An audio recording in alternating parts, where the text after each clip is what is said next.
Chapter 518. In the end, the martial arts that Jianghua learned was actually just a gold core stage cultivation method. In the future, as Qin Shueqing's cultivation continued to improve, this cultivation method might gradually become stronger and perfect. But before that, if Jianghua wanted to completely defeat Xianyuan Wuhan with this imperfect martial arts cultivation method, this was tantamount to a fool's dream.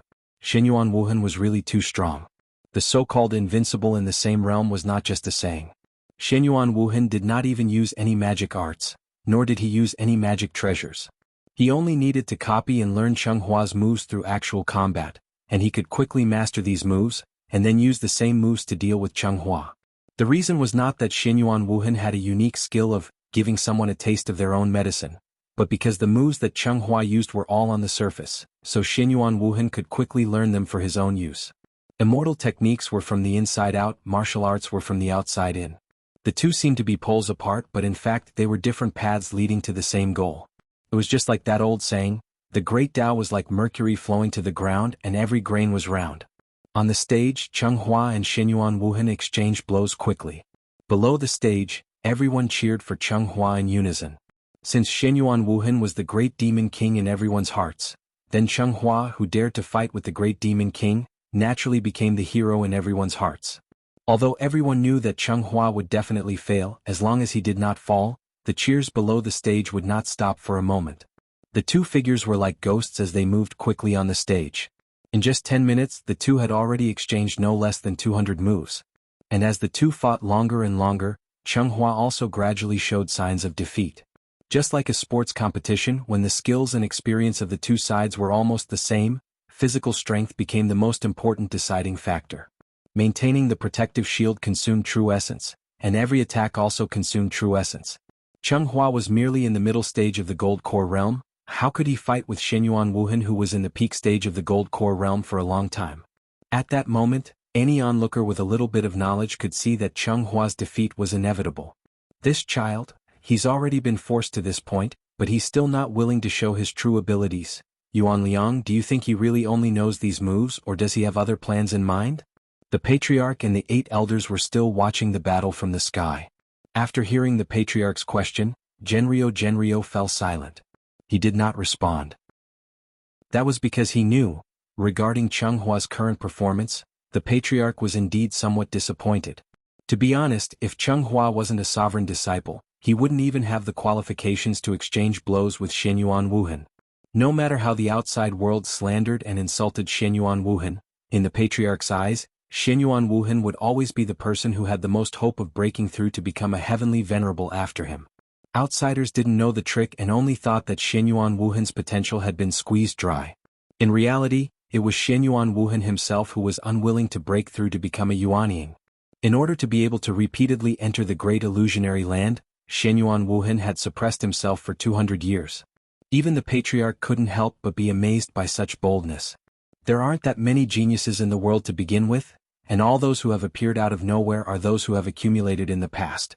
Compared to Xianyuan Wuhan, Jianghua instantly became ordinary. As expected. After another 100 to 200 moves, Jianghua accidentally revealed an extremely small flaw because of his lack of strength. Xianyuan Wuhan keenly found this flaw, so he grabbed the opportunity and directly hit Jianghua's chest with a crushing punch. Bam! Accompanied by a muffled sound, a strong gust of wind blew on the stage. Jianghua's body was like a sandbag, and he was directly sent flying 20 meters away by Xianyuan Wuhan's attack. After Xianyuan Wuhan punched again, he didn't continue to attack. Instead, he suddenly stopped and silently waited for Jianghua to stand up from the ground again. Unlike the people below the stage who were sighing and lamenting, Jianghua appeared very relaxed. After Jianghua stood up from the ground, he politely cupped his fists and bowed to Xianyuan Wuhan. Then he said calmly, "Sir, you're very capable. I admit defeat."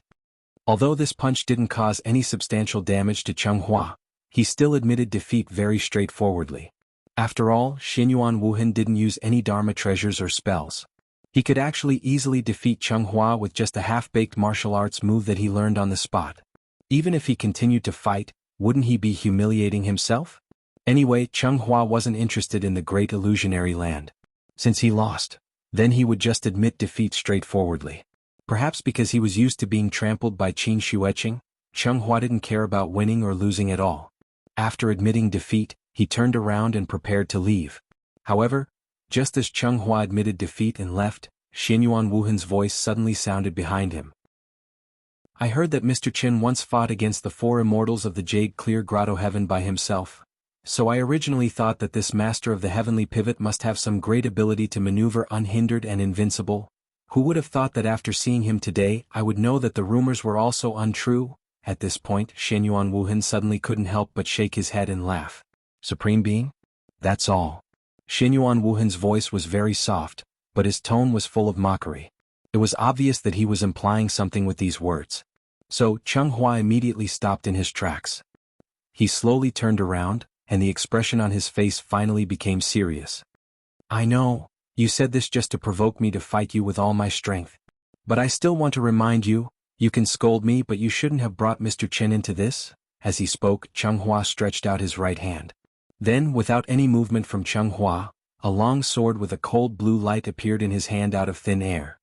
Come on. Don't you all want to know what I learned from Mr. Qin? Then I'll show you today. What exactly did I learn? He didn't know when it started, but the figure who smiled all day to make his daughter happy had become an absolutely inviolable existence in Chenghua's mind. Xianyuan Wuhan could say that he wasn't good at learning, but he definitely couldn't say that Mr. Chen's reputation was undeserved. Including Genryo, the patriarch, the 8 elders and Xianyuan Wuhan, who was in front of him at this moment, almost everyone was eager to know what peerless cultivation method Changhua had learned from Qinshi. Was the cultivation method used by a supreme being really that important? Thinking of this, Changhua couldn't help but lower his head slightly to look at the long sword in his hand. In a trance, he saw the scene of Qinshi holding the little fellow and standing in the courtyard with a smile on his face. Yes, Changhua was very lucky. Others would lose their lives in vain if they went to the Tianshu ruins. Not only was he fine when he went to the Tianshu ruins, but he was also lucky enough to live with Supreme Qin for a period of time. But who would have thought that, during this period of time, what really benefited Changhua was Mr. Chen's way of dealing with people. Qinshi indeed didn't accept Changhua as his disciple, and he had never even planned to do so. But in Chenghua's heart, Qinshi was still half his master. It was just that he didn't dare to say it out loud. So, Xianyuan Wuhan could scold him, but he couldn't scold Mr. Chen. Chapter 519. With the idea of clearing Mr. Chen's name, Changhua brazenly drew his sword. The 3-foot-long sword in his hand drew a semicircle in the air, and the tip of the sword pointed directly in Xianyuan Wuhan's direction. The distance between the two of them was about 20 meters. The moment Changhua pointed his long sword at Xianyuan Wuhan sensed a strong murderous aura surging toward him. But what made Xianyuan Wuhan slightly surprised was, although Chenghua's murderous aura was strong, the long sword in his hand did not show any signs of vital essence fluctuation. It was just like a lifeless wooden stick. Xianyuan Wuhan looked at Changhua with slight confusion. But then he could not help but show a trace of seriousness on his face. No, something's wrong. Chenghua's murderous aura was so strong, but there was no sign of vital essence fluctuation around him.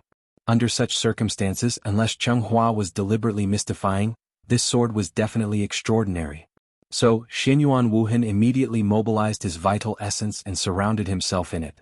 At the same time, Changhua had also finished accumulating power and raised his hand to wave the long sword in his hand. Mr. Wuhan, please enlighten me. Changhua roared fiercely, and the long sword in his hand suddenly bloomed with a dazzling light. Before the sword was drawn, the sword chi became one, hidden but not released. The sword momentum was released. In an instant, like a long river hanging upside down, it soared into the sky and into the clouds. Wherever the sword light went, it could be said that heaven and earth lost their color, and the sun and moon turned away in shame. The ultimate sword was only for a moment of youth. This? Just as Changhua waved this sword, the family head, who had been watching the battle in the air, suddenly changed his expression. This sword, why was it so similar to the rumors? As one of the 3 major families in Ningzhou, the Xianyuan family was naturally very concerned about the Tuoba family's change. There were rumors that the reason why Tuoba Yi was seriously injured and had to escape to death was because he was hit by Mr. Chen's sword. One had to know that Tuoba Yi was an Empyrean-level existence. But he couldn't even take one hit from Mr. Chen. Such a strange situation, just thinking about it made one's hair stand on end. After all, the outside world didn't know what exactly happened at that time, so it was inevitable that everyone would speculate too much about this incident. As the person involved in the incident, Tuoba Yi had been recuperating in seclusion. As for Taoist Master Void Pierce Stage, due to his identity, it was impossible for him to personally appear and refute the rumors. This also caused the rumors to become more and more outrageous. Many people were even guessing whether Qin Shi had already touched the threshold of the semi-sage realm. Otherwise, how could he explain his magnificent feat of fighting against 4 opponents in the Jade Pure Cave Heaven? Since Mr. Qin was so powerful as his direct disciple, Chenghua should have learned something, right? The Patriarch had high hopes for Chenghua, so he sent Xinyuan Wuhan to test Chenghua. The result was just as the Patriarch had hoped. Chenghua was successfully enraged by Xinyuan Wuhan. Thus he no longer held back and his first move was a killing move. It was like pressing the shutter of a camera. As a strong light flashed, time suddenly stopped. Everyone felt their minds go blank. By the time they came back to their senses, Xinyuan Wuhan's tall and sturdy body that couldn't be considered to have landed directly flew backwards. Accompanied by a strong gust of wind, Xinyuan Wuhan fell heavily to the ground. Puff. There were no obvious wounds on Xinyuan Wuhan's body, but the violent impact still caused him some internal injuries, so he couldn't help but cough up a mouthful of blood. Chenghua won? Looking at Xinyuan Wuhan, who fell heavily to the ground, everyone suddenly felt like they were dreaming. Are you satisfied now? This is a sword move that Mr. Qin taught me. However, Chenghua's aptitude is too low and he can't master the trick, so he can only barely make a pose. In fact, that sword move just now had exhausted all of Chenghua's vital essence. But in order to protect Mr. Chen's supreme reputation, Chenghua could only hold on to his last breath and pretended to be calm as he declared this victory declaration. After saying that, Chenghua turned around and left very confidently. Looking at his back as he left, a thoughtful expression suddenly appeared on Xinyuan Wuhan's face. From the moment Chenghua waved the long sword in his hand, winning or losing this competition was no longer important. He not only proved himself, but also indirectly defended Mr. Chen's reputation. This sword move was indeed very powerful. But with the cultivation of the Patriarch and the 8 elders, how could they not see that Chenghua was already an arrow at the end of its flight at that time? Although Xinyuan Wuhan suffered internal injuries, he still had the ability to get up and fight again. Therefore, if they continued to fight, Chenghua might not even be able to take one move from Xinyuan Wuhan. However, this was only an internal competition within the family after all. Since Chenghua waved this sword move, then no matter what the result was, the Patriarch would definitely guarantee that he would be in the top 3. In fact, when Chenghua showed that sword move, even the Patriarch who was watching the battle could not help but be a little tempted. If he were to use such a miraculous sword technique, what kind of power would it display? Thinking of this, the Patriarch could not help but want Chenghua to hand over the sword technique. However, due to Mr. Chen's illustrious reputation, he could only suppress this greed in his heart and ask Chenghua indirectly. However, Chenghua was not stupid. No matter how the Patriarch probed, his response was always only one word, which was, Sword 1. It was neither the one sword concealing emptiness nor the great Chen Yuan. It was a set of sword techniques that Qin Shi created himself after hundreds of years of deliberation and deduction in the dark space after breaking through to the insightful emptiness realm. Because this set of sword techniques had been created not long ago and still needed to be perfected, Qin Shi passed the first move to Chenghua and Yi Ji, only hoping to find more loopholes from them. Their cultivation was not high, so it was easier to see the problem when they used it. There were always risks in doing experiments, right? They were lucky that there were no problems. Therefore, when Qin Shi passed on Sword 1 to them, he did not forget to repeatedly emphasize the risks involved. But the two of them were good. Not only were they not worried about whether they would be possessed by the devil, but they were diligently practicing every day, wishing that they could grasp this move in one go. In Qin Shi's eyes, the two of them were experimental white mice. But in the eyes of others, the appearance of Sword 1 confirmed their identity as the supreme martial artist's disciples. Therefore, it had to be said that this was really a beautiful misunderstanding. Throughout Qin Shi's life, the cultivation techniques he learned were all the top cultivation techniques in the world. First, there was the 49 styles of heaven evolution, then there was the Shen Tian Evil Emperor's saber and sword dual arts, and then there were the various treasured scriptures of the divine sect. As long as Qin Shi could think of a cultivation technique, it was basically included in it. Could it be that Qin Shi had nothing to do, so he wanted to create a set of cultivation techniques to play with? Of course, things were not that simple. Qin Shi seemed to be creating his own cultivation technique, but in fact he was refining what he had learned in his life. Just like the sentence he taught Chenghua, the most suitable for oneself was the best. Whether it was magic treasures or cultivation techniques, in fact it was the same principle. At the insightful emptiness realm, the experience of predecessors could only be used as a reference. In the future, Qinshi still needed to walk down the road by himself. Rough iron ore could no longer meet the needs of the insightful emptiness realm, so Qinshi needed to smelt these iron ore until it was refined into steel, then he could continue to use it. Qinshi personally leaned toward sword techniques. Thus, he used the Moonlight Sword technique and Dark Valley Sword technique as the foundation to create a new cultivation technique that belonged to him. The name of this sword technique was very interesting. It was called Abundant Thought Sword Technique. The meaning was self-evident. Qinshi was too lazy to name it, so he used the numbers 1, 2, 3, 4, 5 as the order. The first style was called Sword 1, and the second style was called Sword 2. If not for the fact that he wanted to raise the level and show off a little, he would not even bother to use the traditional 1, 2, and 3. After all, wouldn't Sword 1, Sword 2, and Sword 3 be easier to write? Let's talk about it. Recently, many authors are using the main character's group writing method. I also want to try it, so there is this plot. Actually, the story is still the same story, but the way it is written is different. If it was from Qinshi's point of view, then this story would be written in the future, and the development of the story would also be different. Maybe it's because my writing is not good enough, so the ending is not very good. So sad, but I will correct it. Humans always grow strong through stumbles, you just have to get used to it. Chapter 520. What was the true purpose of the Patriarch's clan meeting?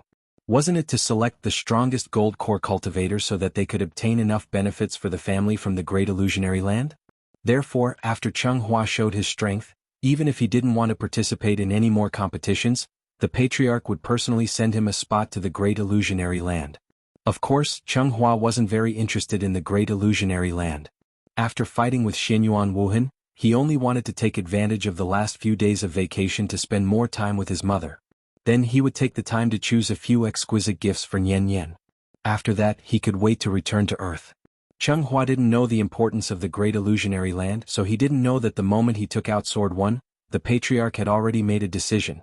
Next, even if he had to tie him up with a rope, he had to forcibly tie him up into the Great Illusionary Land. After all, this was a major event that could affect the future development of the Xianyuan family. The Patriarch knew that Jianghu had a 7-day limit, but considering that Jianghu was only going to the Great Illusionary Land for a while, it wasn't like he wouldn't come back, so he wasn't very worried about Qianshi holding him responsible in the future. For the Patriarch, this was really a very simple choice. Even if he made the worst choice, it would only delay Jianghu for a while. Therefore, the Patriarch would rather let Jianghu break his promise to Qianshi than miss this once-in-a-century opportunity. Whether it was for Jianghu or the Xianyuan family, the Great Illusionary Land had great opportunities. Why would Xianyuan Wuhan rather forcibly seal his cultivation and waste 200 years than break through to the Yuanying realm? It was because the benefits that the Great Illusionary Land could bring had far exceeded his expectations. There were too many people like Xianyuan Wuhan. Therefore, Jianghu's trip to the Great Illusionary Land was imperative. Therefore, under the secret efforts of the various forces, the 3,000 candidates were quickly confirmed and reported to the Jade Clear Grotto Heaven. When the 3 enclosures converged, it would be the start of the grand event. Now back to Qianshi. After he seriously discussed the issue of puppy love with the little fellow, Qianshi could finally put his hanging heart down for the time being. The cabbage at home hadn't even sprouted a bud yet, and the piglets outside already couldn't wait to eat it. Qianshi wanted to see who would dare. It had to be said that ever since Qianshi had taken precautions in his heart, he now felt that the other party was a thief, and the worst kind of vegetable thief. As a matter of fact, when Qianshi brought the little fellow to school the next day, an extremely serious expression hung on his face. His pair of eagle-like eyes were even more unbridled as they scanned the surroundings. With his current nervous appearance, those who didn't know better would probably think that he was transporting banknotes. Bye daddy, bye mommy. Unlike Qianshi's vigilance, the little fellow behaved as usual, as if yesterday's love letter incident did not put too much of a psychological burden on her. Therefore, after she smiled and waved goodbye to her parents, she ran into the school gate like a wisp of smoke. As the class monitor, she naturally had to set an example. Therefore, she had to be the first to sit in the classroom before her classmates arrived. Nian Nian had already woken up early enough, but there were still many children in the class who woke up earlier than her. It was not that these children were more diligent than her, but because most of these children lived far away, coupled with the fact that the morning rush hour in Shangjing was too congested. Their parents had no choice but to send their children to school early every day and then rush to work. Living in Shangjing was really not easy. How could a rich second generation like Nian understand the hardships? As usual, when Nian arrived at the classroom, there were already a lot of people sitting sparsely in the classroom. Some children gathered together and chatted about games, while others chased and played at the back of the classroom. Not sure who shouted "Class monitor is here," but a few mischievous children stopped what they were doing and returned to their seats. Looking at this situation, Nian, the class monitor, was almost synonymous with the teacher. Nian was very satisfied with the self-awareness of her classmates, so she went back to her seat. Because of yesterday's love letter incident, she did not immediately take out her textbook after putting down her bag. Instead, she bent down and looked at her drawer. Sure enough, there was another thing that did not belong to her. It was a piece of chocolate. Because Chenghua and Yiji loved to eat chocolate, Nian also ate a lot with them so she could be considered as knowledgeable. This type of chocolate was very common in the supermarket, called Ferrero. Usually there were 3 in a box and a box cost 9 yuan. For adults, 9 yuan was naturally nothing, not to mention that there was only one here, and it did not even have a complete packaging. But for elementary school students who did not have much pocket money, Ferrero's status was far above spicy sticks and potato chips. After all, he only bought one for 3 yuan. You could only eat 1 bite each. From this, it could be seen that this anonymous confessor's feelings for Nian could be considered true love. The moment Nian saw the chocolate, she could not help but hesitate for a moment, then she took it out of the drawer. Regardless of who gave her this piece of chocolate, she would never eat it. Because, whether it was Qin Shi or Aunt Zhang, both of them had taught her not to eat things given by others. Therefore Nian did not even bat an eyelid. She took the chocolate, turned around and walked directly to the trash can at the back of the classroom. Children who were arranged to sit next to the trash can by the teacher were usually the most mischievous children in the class. Therefore, when this child saw Nian throw the chocolate into the trash can, his eyes immediately lit up. "This is chocolate. Class monitor, you don't want it? Then I'll take it." This kid was very mischievous. He had already noticed that Nian was holding Ferrero's chocolate. The trash can had to be cleaned every afternoon, so the moment this golden chocolate fell into the trash can, this kid very quickly picked it up. "It's delicious." This child's name was Li Sanduo. His name was given casually and so was his personality. He did not mind that the chocolate was picked up from the trash can at all. He tore open the packaging and ate it happily. Nian saw that he had picked up the chocolate and was about to return to her seat. At this moment, Li Sanduo suddenly called out to her. "Class monitor. If there's more good food in the future, don't throw it away, give it to me, I'll help you eat, okay?" Chapter 521. Speaking of which, Li Sanduo was actually quite interesting. He wasn't tall, about half a head shorter than Nian, so he was one of the shortest in the class. Even so, this kid relied on his usual, outstanding, performance to get the teacher to arrange him in the last row, near the trash can at the back door. From this, it could be seen how mischievous this kid was in the teacher's eyes. Li Sanduo was indeed very mischievous. However, his mischievousness was very different from other children. Perhaps it was because of his more antisocial personality. Li Sanduo didn't have many friends in class, so when he had nothing to do, he would be alone in the last row, fiddling with something. Li Sanduo never played around with his classmates, nor did he like to bully others, but he had a very bad habit that the teacher disliked, and that was that he liked to interrupt during class. Just like a comedian, no matter what the teacher said on stage, he would always be the first to respond, and then make the whole class burst into laughter.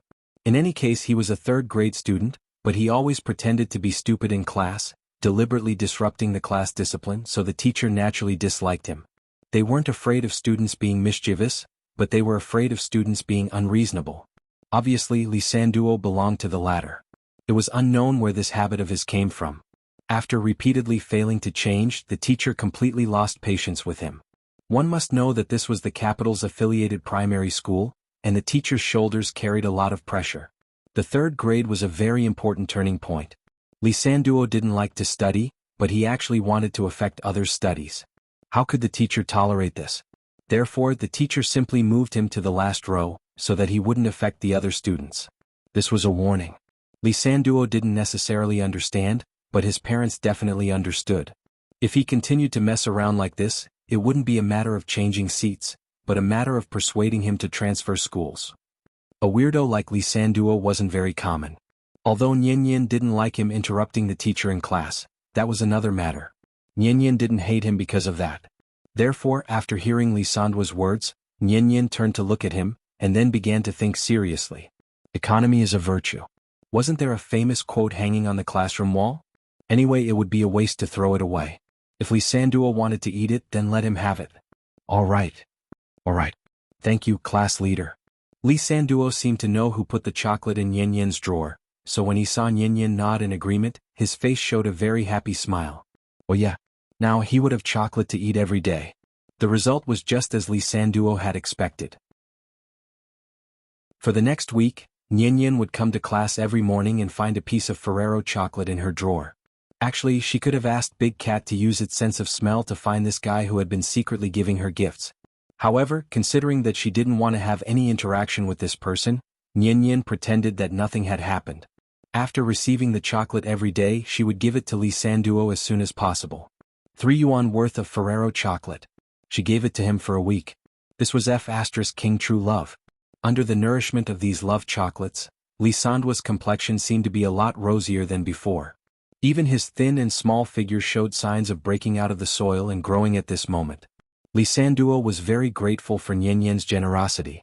Therefore, he now looked forward to tomorrow every day, hoping that he could eat such delicious chocolate tomorrow morning. But unfortunately, Lee Sanduo's yearning for a happy life didn't last long before it completely came to an end. Early in the morning, after Nian came to class, she habitually looked down at her drawer as usual. Because she didn't see any chocolate, she couldn't help but be stunned. It couldn't be helped, who asked her to develop a habit. Although she was a little surprised, Nian didn't take it to heart. It was better if no one disturbed her. Anyway, she would never fall in love with anyone early. Absolutely. Impossible. Without the chocolate, Nian naturally didn't need to deal with these things. Therefore, she subconsciously looked back, wanting to tell Lee Sanduo that she didn't receive any chocolate today, so that Lee Sanduo wouldn't have to wait there helplessly. However, after Nian turned back, she suddenly realized. Lee Sanduo was like a frosted eggplant today, hugging his head and curling up in his seat. Looking from afar, he gave off a delicate and pitiful feeling. According to Lee Sanduo's casual personality, even if he was scolded by the teacher, the expression on his face wouldn't change at all. Why did he seem like a different person today? Nian felt that it was a little strange. Out of concern for her classmate, after she put away her bag, she went straight to Lee Sanduo's side. Lee Sanduo, what's wrong with you? Hearing this, Lee Sanduo buried his head on the table and didn't move at all. Nian couldn't help but worry, so she reached out and gently pushed him twice. Are you sick? Do you want me to help you apply for leave? Under Nian's constant questioning, Lee Sanduo finally sat up from the table. However, he didn't immediately raise his head. Instead, it was as if someone had discovered a shameful secret. He impatiently waved his hand and said, I'm fine, don't bother me. What's wrong with you? Nian felt that his reaction was very strange, so she couldn't help but bend down so that her eyes were level with Lee Sanduo's head. Then she saw the expression on his face. Lee Sanduo seemed to be crying. Nian's eyesight was very good, so she immediately saw something strange on Lee Sanduo's face. Lee Sanduo's right cheek was a little red, and she could faintly see that it was a slap mark, plus the tear stains at the corner of his eyes. Looking at this situation, it seemed like he was bullied. This was bad. The little guy exploded on the spot. You're crying? Who bullied you? Tell me. I'll tell the teacher. Not to mention that she was now the class monitor. Even if she didn't have any position, Nian would never allow bullying in her class. Because her father once said, we must firmly say no to bullying in school. Seeing that Lee Sanduo was like a coward who only knew how to lie on the table and cry, Nian was suddenly a little angry. Thus, she grabbed Lee Sanduo's arm, pulled him up from his seat and shouted angrily, Lee Sanduo, stand up. Tell me who bullied you. I'll help you. Chapter 522. Although Nian didn't understand the specific meaning of the 8 words, eliminate evil and defend justice for the time being, this didn't stop her from having a warm-hearted heart that loved to fight for justice. Just like what her father usually taught her, regardless of status, background, knowledge, or upbringing, people need to respect each other. It was obvious that bullying others was a form of disrespect. Regardless of whether it was her or others who were bullied, Nian would never allow such things to happen around her. Therefore, after confirming that Li Sanduo was bullied, Nian immediately took out her position as the class monitor and fiercely wanted to fight for justice for Li Sanduo. Tell me who bullied you? Perhaps because she was angry, Nian's words were powerful and resonating. Her voice was very loud and instantly attracted the attention of the other students. In a moment, Li Sanduo, who was forcefully dragged out of his seat by Nian, became the focus of everyone's attention. According to Li Sanduo's personality, he definitely wouldn't care about how others looked at him. In fact, he might even be proud of himself. But Li Sanduo didn't know what was wrong with him today, but when he realized that the other students were looking at him, his face suddenly flushed red. Following that, he shouted at Nian with an agitated face, "It's none of your business. Go away." As he said that, he struggled with all his might, as if he wanted to break free from Nian's grip. Seeing Li Sanduo's extreme reaction, Nian could only resentfully withdraw her hand. Li Sanduo? Nian originally wanted to persuade him, but this Li Sanduo seemed to have eaten gunpowder. Not only did he not accept Nian's concern, he even straightened his neck and shouted at her, "Go away. It's none of your business. What does it have to do with you?" Annoying. Since he had already said that, Nian naturally couldn't say anything more. She could only helplessly turn around and return to her seat. What did it mean to grieve for misfortune and be angry for failure to fight? That was it. Compared to high school, school bullying was actually more common in elementary and middle school. The so-called school bullying was actually bullying other students through beating, insulting, and mocking. There were two types of people who were the easiest to bully. One type was introverted and cowardly. Even if they were bullied, they would endure it out of fear and thus be bullied for a long time. The other type was those who were flamboyant and liked to show off their uniqueness. Children with this type of character wouldn't care about other people's feelings and would easily attract the attention of the bullies. Li Sanduo obviously belonged to this type of bully. What was important to note here was that bullies were usually members of a small group. Therefore, once there was bullying, it was usually a group of people who committed the crime together. Li Sanduo's personality seemed casual and undisciplined. He would make the teacher angry in class whenever he had nothing to do. In fact, it was clear that he was a rather proud and solitary person. It was difficult for people like him to make friends. Thus, he could only use all kinds of outrageous behavior to gain more attention and cover up the loneliness in his heart. It was also because of this that Li Sanduo would rather suffer silently than show his weak side in front of others. He didn't need anyone's help. Whether it was his parents, teachers, or classmates, the only one who could help him was himself. Thus, even if he was bullied today, Li Sanduo didn't need any help. Because he wouldn't easily bow down and admit defeat. Nian couldn't figure out these complicated problems at the moment. Thus, her thoughts at the moment were very simple. That was, to help Li Sanduo get rid of the bullies. To achieve this goal, Nian purposely observed Li Sanduo for a long time today. However, throughout the day, Li Sanduo didn't show any signs of abnormality.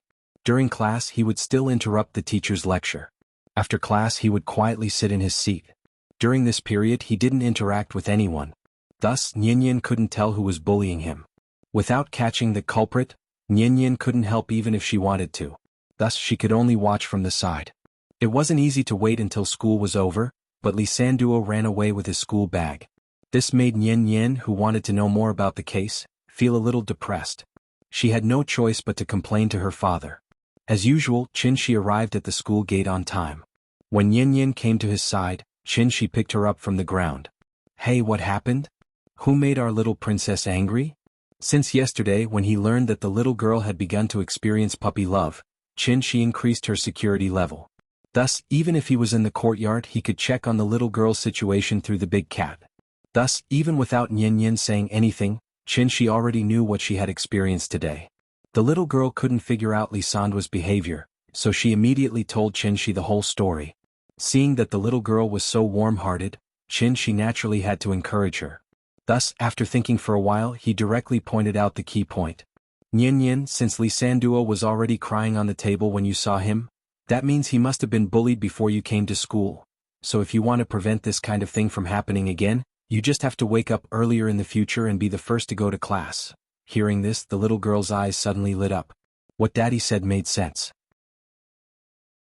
No wonder she couldn't find the culprit. No matter how hard she tried, they committed the crime in the morning. Then I have to wake up earlier tomorrow. Daddy, remember to call me? I want to protect Li Sanduo. I can't let him be bullied by others.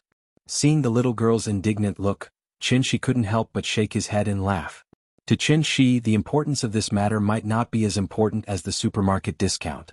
But to the little girl, this was an important matter that was enough to establish her values. Thus, not only did Qin Shi not interfere, but he also followed the little girl's request and waited until dawn the next day to pull her out of bed. "Wake up, my little hero. There are still people waiting for you to save them." The little girl was still a little dazed at first. After hearing Qin Shi's words, she immediately turned over and jumped out of bed as if she had been injected with chicken blood. "Daddy, let's go." How could the great Supreme Chen's daughter be the kind of person with bad values? Born between heaven and earth, she naturally had to be a chivalrous person and uphold justice. Chapter 523. With a firm resolve to uphold justice, the little fellow woke up early in the morning, which was a rare occurrence. When the father and daughter took a taxi to school, they arrived almost an hour earlier than usual. The capital-affiliated elementary school did not have a boarding school. Even though it was still early in the morning, the school gate was already bustling with activity. As a parent, Qin Shi naturally could not instigate Nian to fight. Regardless of whether he could win or not, fighting was definitely wrong. Thus, when he saw the little girl's excited face, Qin Shi smiled and reminded her. However, it was just a reminder. From the beginning to the end, Qin Shi had no intention of interfering in this matter. As long as Nian's starting point was correct, no matter what she wanted to do as a father, he would support her with both hands and feet. School bullying, in fact, was just school violence. Many children were weak and did not dare to tell their teachers and parents even if they were bullied. Thus, once bullying occurred, it would usually last for a long time. Those who had not experienced such an incident would find it difficult to understand the despair and helplessness of the victims. Fear, helplessness, and panic. It was like a nightmare that pressured them to the point of suffocation, but the teachers and parents did not notice at all. They did not even dare to look at the bully. As long as the bully appeared in front of them, they would lower their heads and become silent dogs that only knew how to wag their tails and beg for mercy. This kind of thing was unavoidable. It was like a steel wire that was tied up and gradually tightened around the victim's heart. They were in pain, but they could not make a sound. Lu Sun once said, "If you do not explode in silence, you will perish in silence." There was a limit to everything. If Nian was willing to stand up and stop it, Qin Shi would not let her stand aside and be a bystander. "Dad, don't worry. I won't fight with them. I just want to stop them from bullying Li Sanduo." Adhering to the responsibility and awareness of being the class leader, the little girl waved goodbye to Qin Shi in high spirits, and then ran with big strides towards the teaching building. In the future, she would be the first to reach the classroom. Nian's classroom was on the 3rd floor. When she rushed to the classroom, there were already 2 or 3 students sitting in the classroom. She glanced at the back of the classroom and saw that Li Sanduo was not there yet. Thus, she returned to her seat and habitually looked at her drawer. Fortunately, there was no chocolate. It was still early and even the teacher hadn't arrived at school yet, so after waiting for a while, Nian temporarily put these distracting thoughts behind her. She took out the textbook and began to review it seriously. In fact, she was not sure if Li Sanduo would be bullied today. However, it was best if it did not happen. The only thing she could do was to stand up and stop the bullying as soon as it happened again. Nian was to study. As time passed, there were more and more people in the classroom. Perhaps it was because Nian had come too early today, so the children who usually liked to chase and play at the back of the classroom didn't make a fuss today for the first time. Instead, they sat obediently in their seats as soon as they entered the classroom. Taking advantage of the fact that class had not started yet, many students started to chat in low voices. But at this moment, a piercing cat's cry suddenly came from outside the window. Meow. Meow meow meow. After hearing this familiar voice, Nian immediately looked out the window. She saw the big cat lying on a tree branch and staring at the little girl with its faintly glowing eyes. When Nian noticed it, the big cat gently wagged its tail and quietly jumped to another tree branch. Nian understood what it meant. So, without thinking, she stood up and quickly ran out of the classroom. The big cat moved around the tree while Nian chased after it in the corridor. When she ran into a classroom in the corner, the big cat finally stopped. Meow. There was a situation here. Nian looked up at the door sign and realized that she was in the music classroom. The door of the classroom was tightly shut. Nian subconsciously pressed her ear against the door and listened. She immediately heard some movement from within. There was someone inside. The big cat never did anything meaningless. Since it spoke, it meant that something must have happened. Hence, Nian Nian didn't think too much about it and tried to twist the doorknob. The door was not locked. Nian Nian pushed the door open and went in. At this moment she suddenly realized. In this half-empty music classroom, there were 6 or 7 people standing there. Seeing this, Nian Nian could not help but be stunned. She glanced at the people in front of her and saw a familiar figure. She could not help but ask, "Lee Sanduo? Why are you here?" There were 7 people in the classroom. Lee Sanduo was alone in the corner of the back door. The other 6 people were in a semicircle, surrounding him. Nian Nian's sudden appearance seemed to have frightened these mischievous bullies. Hence, when they heard her voice, the children who were originally facing away from her all turned to look at her in unison. The situation was awkward. Nian Nian and these people stared at each other. After a few seconds of silence, one of the people who seemed to be the leader reacted. He quickly whispered to his companions, "Let's go." This person was tall and muscular. He looked like he was at least a 6th grade student. Perhaps it was because he was older, but to Nian Nian this guy looked ferocious. She was stunned on the spot. There were no instruments in the music classroom, so the door was not locked. The leader of the group had a high reputation. After he gave the order, the other children followed behind him and walked out of the back door. However, just as they were about to leave, Nian Nian clearly saw. The leader of the group suddenly kicked Lee Sanduo's inner side, causing Lee Sanduo's body to sway. If not for the wall supporting him, he would have fallen to the ground. At this moment, Nian Nian finally regained her senses. So, Lee Sanduo was bullied by these people? She looked at Lee Sanduo, who was curled up in the corner, and then looked at the group of people who were swaggering towards her. At that moment, driven by a sense of justice, Nian Nian rushed to the corridor and opened her arms to block the group of people. "Stop. You're not allowed to leave. Someone said that I should observe children more, so I'm very confused. Haven't you experienced these situations before? Or have you forgotten? Why can I remember what I did in elementary school so clearly? I don't need to observe because I'm writing about myself. Is there a problem? Maybe it's because I've been living in the dormitory since the first year, so I've seen more things than you guys. Tell me a story that's hard to talk about." I once saw 2 boys hiding in the toilet and fighting with bayonets. My God, I was shocked at the time. This scene cast a huge shadow on my young heart. I probably won't be able to forget it for the rest of my life. Come. Wonderful book house. Come. Chapter 524. The teaching building of the capital-affiliated primary school was an outer corridor. Nian Nian was blocking the front door, so she blocked the only way out for this group of people. Although she was only a little more than 1.2 meters tall, when she bravely stood in front of the crowd, her small figure suddenly seemed infinitely taller. "Don't leave. You have to apologize to Lee Sanduo, or I'll tell the teacher. Tell him you bullied him." Nian Nian took out her trump card. For the lower grade students, the class leader's report was naturally quite lethal. However, to these senior school tyrants in front of them, how could such a weak threat be able to scare them? To put it bluntly, even if the teacher came today, they would at most be frightened for a while, then they would quickly calm down. Anyway, the teacher couldn't punish them physically. In the end, the only method that could be used was to call the parents. But if calling the parents was useful, how could they develop such a bad habit of doing things unscrupulously and without respect for others? Therefore, this was a paradox in itself. The fundamental reason why school bullying did not stop, and even had a tendency to become more and more intense, was the fundamental reason why school bullying did not stop. After all, the teachers did not have clairvoyant eyes and ears, so before they had absolutely strong evidence, the teachers could only use verbal warnings to prevent bullying from happening again.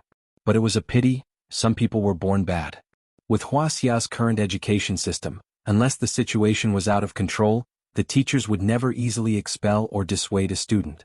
And this also meant that once the victim chose to endure, the bullying would continue until he graduated or transferred schools.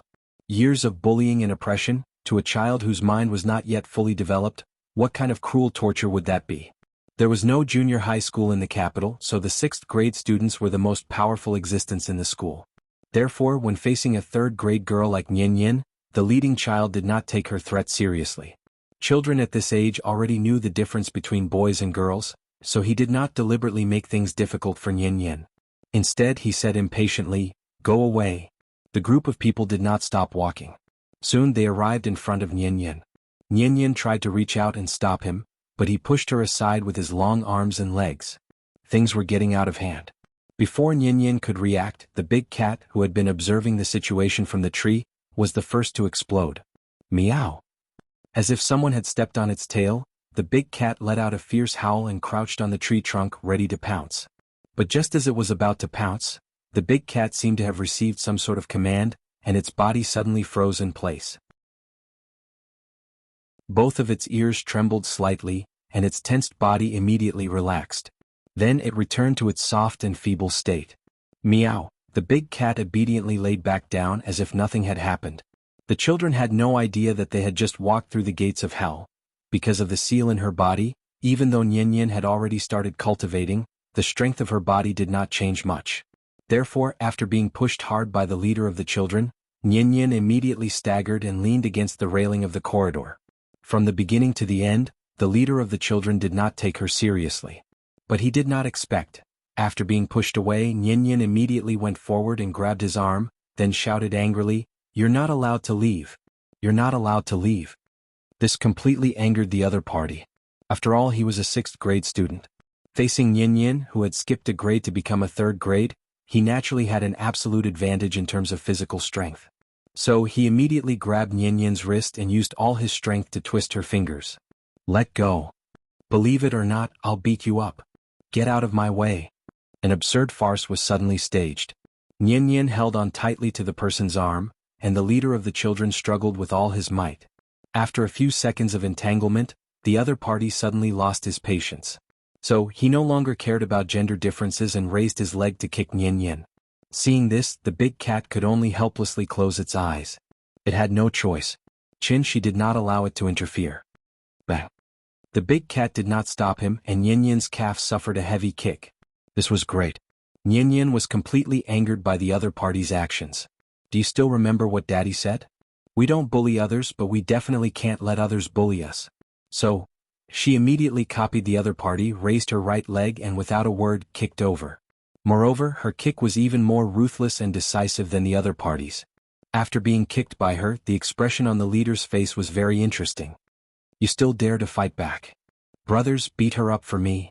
The other children had some reservations, but after seeing that Nyin dared to fight back, they swarmed over. They wanted to gang up on Nyin, just like when they ganged up on others in the past. Meow. The big cat could not bear to watch any longer. But just as it stood up again and was about to jump over to interfere, a thin figure suddenly rushed out from the front door. Crack. A crisp sound was heard, and everyone, including Nyin, could not help but turn to look. It was Lisanduo. After seeing that Nyin was being ganged up on, this kid suddenly had the courage to pick up a plastic broom and hit the back of one of the children who was standing there. After the child who was beaten felt the pain, he immediately let out a blood-curdling scream. Then, as if he had gone crazy, he turned around and rushed towards Lisanduo. Then he violently pressed Lisanduo against the wall and started beating him up with all his might. After all, Nyin was a girl, so when facing her, these children might not be able to do it. But if they wanted to hit Lisanduo, these children would be more ruthless than the other. So, they immediately turned their muzzles and rushed towards Lisanduo. Seeing this, Lisanduo changed his usual cowardly image. Not only did he withstand the punches and kicks of everyone, but he also fought back with all his might. A huge battle suddenly broke out just like that. After hearing the sounds of fighting in the corridor, the children who were originally sitting in the classroom rushed out one after another. "There's a fight. There's a fight. Look, there's a fight over there. Go and tell the teacher." Chapter 525. Kids always like to join in the fun. Therefore, as soon as the fight started in the music room, the entire teaching building was in an uproar. Students from every class swarmed into the hallway to watch the fight. Some busybodies even put on a look of wanting to see the world in chaos, and actually clapped and cheered excitedly. There was still about half an hour before the morning reading time, so most of the teachers were already in the office, eating breakfast and chatting. "Look, there are kids fighting outside." One of the teachers heard the commotion outside and immediately went to the window to take a look. What he saw was a big deal. The teacher was so scared that he threw away the soy milk and bread in his hand, and then rushed out of the office in a hurry. One must know that this was a primary school in the capital. Once a fight broke out, not only would the school punish the child involved, but they would also hold the teacher responsible for the child's class. Including Yin Yin, there were not only 2 kids pushing and pulling each other in the hallway, but as many as 7 or 8. Therefore, the nature of this matter had escalated to the level of a gang fight, which was why it caused such a big commotion. They were in a gang fight. Everyone stop. What are you doing? The first to arrive at the scene was a PE teacher. Primary school PE teachers were very different from middle school PE teachers. Because he often taught the children broadcast gymnastics, the teacher recognized the leading child at a glance. Li Hu, stop it. Li Hu and his brothers were squeezing Li Sanduo into a corner, so they did not notice the PE teacher's appearance at all. At this time, Yin Yin, who had been standing at the back, saw the teacher's arrival. One had to admit that this little thing was quite clever.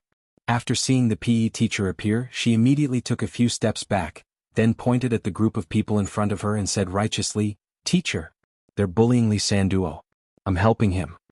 Until now, the children still did not notice the PE teacher's appearance. All of you stop. Seeing this, the PE teacher could not help but be a little angry. After a violent shout, he directly reached out and grabbed one of the children's ears, then pulled the child out of the crowd. Stand still. Don't move. If you dare to move again, I'll slap you. The physical education teacher also had a bad temper. He was not polite to these naughty kids at all. Under his tugging and kicking interference, Li Hu and the others immediately retreated to the side like mice seeing a cat, hanging their heads and not daring to move. Li Sanduo was thin and small to begin with. In addition, Li Hu and the others were mostly 6th graders, so the PE teacher could tell who was the victim at a glance. Which class are you from? Are you okay? As he spoke, the teacher pulled Li Sanduo to his side and helped him pat off the footprints on his body. Even though primary school students were a little reckless when fighting, they weren't very strong, so Li Sanduo didn't have any serious external injuries. But even so, Li Sanduo's face was suffused with a strange layer of redness. She reckoned that it wouldn't be long before this child turned into a swollen pig head with bruises all over his face. With the timely intervention of the PE teacher, this farce finally came to an end. Then all the participants of the fight, including Yin Yin, were brought to the principal's office by the teacher. Tell me, why did you fight? The nature of today's incident was too bad, so it could only be handled by the principal himself. At this time, Li Hu and the others finally realized what they had done today. Therefore, after hearing the principal's question, the few children were like frosted eggplants, not daring to even breathe loudly. Teacher, let me tell you. The little girl came to the principal's office as a witness of this incident. She was a girl, plus she was young and her usual performance was very good, so when the PE teacher saw Yin Yin, he thought of her as a good student, a good class monitor who came to stop the fight. This was the natural advantage of being a top student. No matter how Li Hu defended himself, the principal would not listen to his explanation. Instead, he thought that this naughty kid was hopeless. Therefore, Yin Yin, with the principal's intention to side with her, confidently told the whole story. Of course, she was telling the story from her own perspective. From her point of view, Li Sanduo was an innocent victim. After being targeted by Li Hu and the others for no reason, Li Sanduo could only silently endure Li Hu and the others' bullying. Therefore, no matter how the principal pursued the matter, in the end, it should not be Li Sanduo's fault. Li Sanduo was innocent. After hearing Yin Yin forcefully defend Li Sanduo, Li Hu and the others were a little unhappy. They saw Li Hu used his body to lightly bump the child beside him. Then, the child seemed to have been provoked by something and could not help but explain with a red face, "It's not like that. Li Sanduo stole my chocolate. I asked him to return it to me. He didn't give it to me. That's why we hit him." In the end, the child seemed to have realized that hitting people was wrong, so his voice suddenly became low. Seeing this, the principal did not immediately speak. Instead, he looked thoughtfully at Yin Yin. The principal originally wanted to use the confrontation between the two sides to clarify the entire matter so that he could give an absolutely fair punishment. Who would have thought? After being glanced at by the principal, Yin Yin said very honestly, "I gave the chocolate to Li Sanduo." After saying this, Yin Yin was still a little afraid that the principal would not believe her, so she told him about the love letter and chocolate that she received previously. Now this was great.